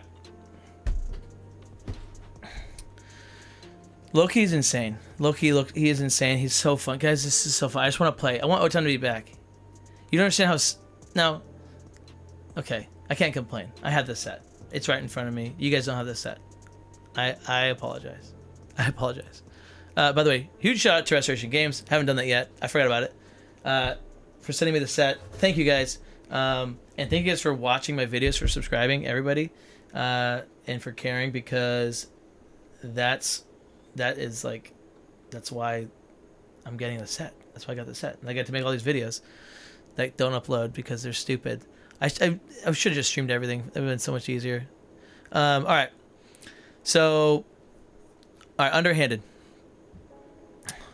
If your opponent has more cards than you, this card is a 6. Very cool. Very cool. Great defense. Great offense. It's just great. And it makes so much sense with what you're doing with your tricks and stuff. Malicious flighting. Draw 1 card. After combat, draw 1 card. If your opponent played a trick, draw 2 cards instead. This is it's actually a useful card. Super useful. It's a 3-value versatile, and you need card draw. If you're being aggressed by... Like, aggression is the way to kill anybody, right? The best fighters, all the best fighters lose to aggression. That's like their only weakness. He's the same way. Aggression is probably the way to do it. So...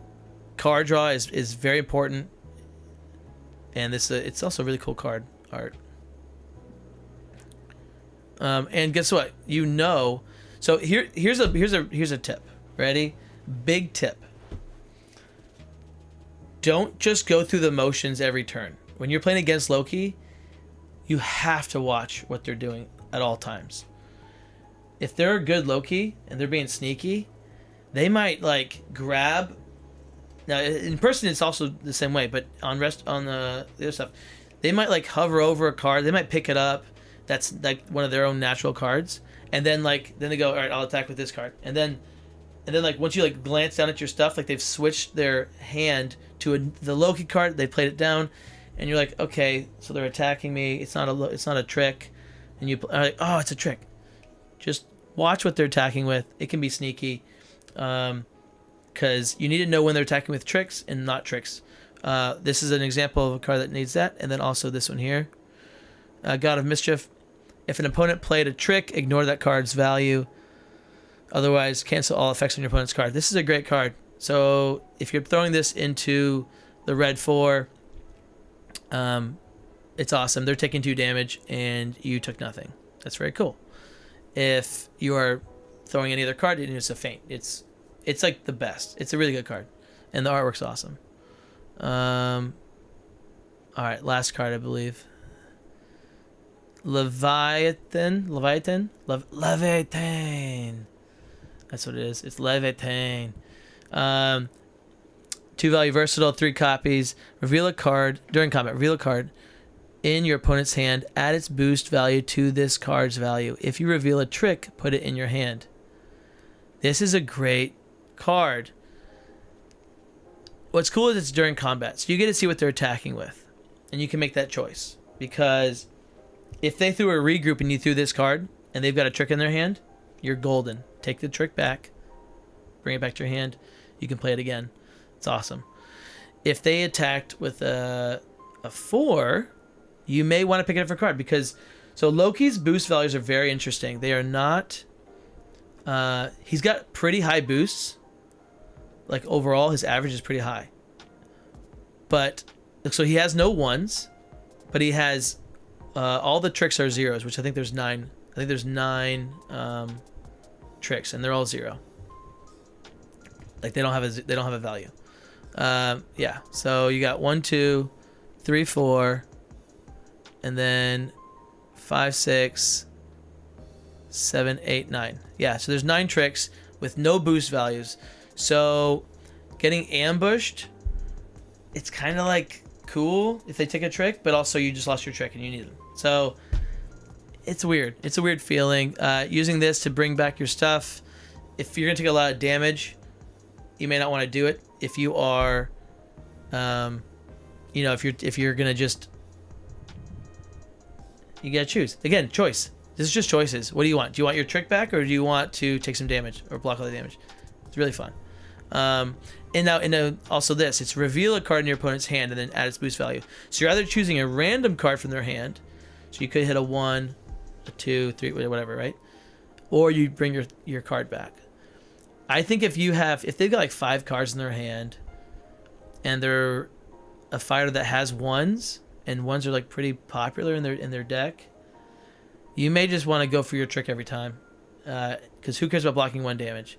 Now you can hit a 4 and like block. If it's a big attack, you may have to just take roll that dice, but it's situational, absolutely situational. Those are all the cards. Those are they. We're gonna look at one more thing before I let you guys go. Not that I'm holding you here against your will. So last thing we're gonna look at is this, guys.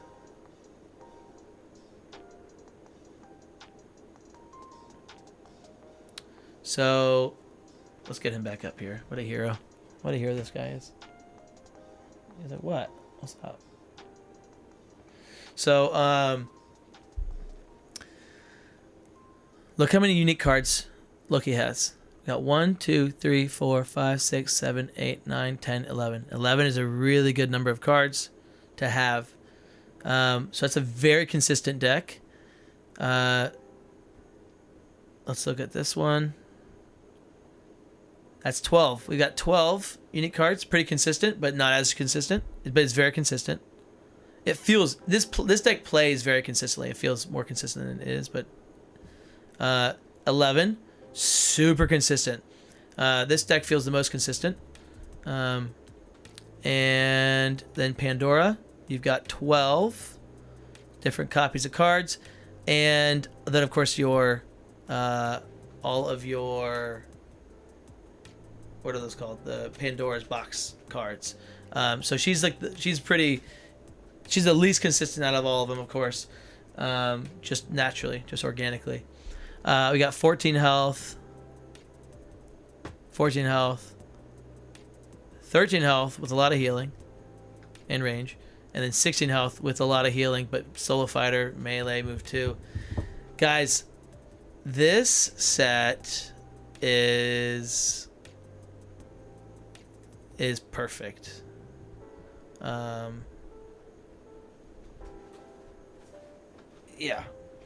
Yeah, this set's perfect. Go buy it.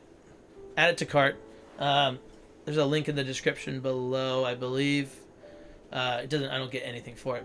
Just I want you guys to have the game because it's that good. If you like, let's think. What you got your RNG like crazy dice rolling. If you like betting, Pandora is your gal. If you like card draw, aggression, Chupacabra, he's for you. If you like mind games, and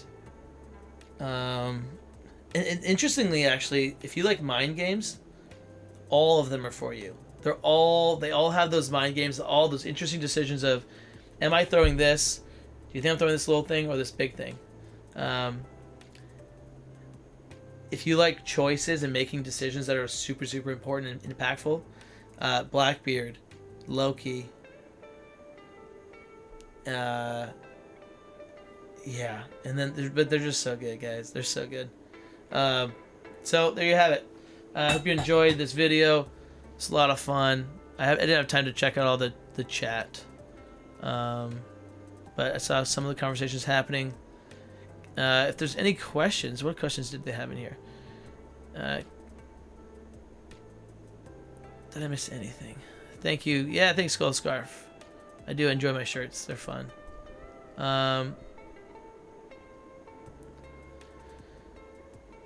Well, I'll see you guys in. You know, actually, I'm gonna bump it up. We'll go 11:45.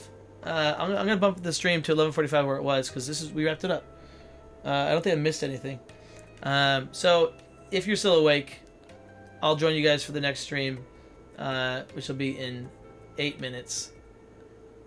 And you'll see the unboxing, but the blind plays are what you want to watch. The blind plays are fun, and I know you guys would enjoy those. Which would you say for aggressive style play? Definitely Chupacabra. Guys, for me, my ranking goes Loki, Blackbeard, Chupa, Pandora. But Loki, Blackbeard, and Chupa are all like top 10 most fun in a long time. I do believe Chupa. It's also new. When new is hard. New is hard to rank because it's new, right? We love new and Unmatched. We love the feel of new, that new car smell. But maybe Chupa top 15. All right, that might make more sense. Maybe top 15. Blackbeard top 10 easy, and then Loki's my number 1 right now. So as far as fun goes and like just enjoyment of it, those guys are up there. Pandora will grow on me. She will definitely grow on me. But it's going to take some time, and I will never play her in a tournament, ever. But I will play her for fun. And I guarantee you that if O-Town plays in another tournament, I do see him playing Pandora. Like, he really likes her. I could see him pulling that out. I think we'll see a lot of her in the channel. His favorite is Chupacabra, I believe. They're all really, really fun. I want to play against Chupa. I want to try to like figure out that health thing. Like who can I play that could beat him by not damaging him until the very end? That's what I want to try to figure out. Right, stuff. Agreed, Paul. They look OP. But it's just like it's a big rock paper scissors thing, right? So they have their weaknesses. We just gotta find them. And I've got the counter search coming up. You guys are gonna see that video. There are weaknesses. Okay, JB Hoops, I'll do this for you, but this is not. Don't write this down. This is not gospel. But I would say Loki. I would say Chupa will end up in. I mean, how big are the tiers getting these days? I'm gonna put Chupa in A, probably A tier. I put Blackbeard probably in A tier. I'd put Loki in high B. I'd put Pandora in low B. That's just guessing. This is off the top of my head. That's probably what I would do. Pandora is low B with the ceiling of A plus if the deck's ridiculous. It's literally entirely up to your deck order. So, and then Chupa's very consistent. Blackbeard's consistent. They will all have good counters that they will be good into. When I started mathing out who'd be good into low key, there were a lot of fighters. Unfortunately, like there's a lot of fighters that are really good into low key. But I don't care because he's gonna be so fun to play. So, all right, but that's just my first glance, first thoughts. Thank you guys for watching. Go check out the next video, and you guys got 14 days of Battle Legends Volume 3. And it's 14 days because that just made sense with how many things I had to release. And then I was like, well, I don't want to do 12 days. We already did 12 days. 13 is kind of unlucky. Doesn't make sense. No, I actually shot for 13, but then it just made sense to do 14. So enjoy. Big shout out to Restoration Games for setting the set, and O-Town for playing all the games with me, and for you guys for watching. As always, this is your captain signing off. I'll see you guys in the next video. Next stream is in 4 minutes. It's not a stream, but it's going to be a video that is going live, and I will jump in the comments, and I'll be chatting with you guys in the comments so we can watch it live together until I have to go to bed, which will be not too long. Later.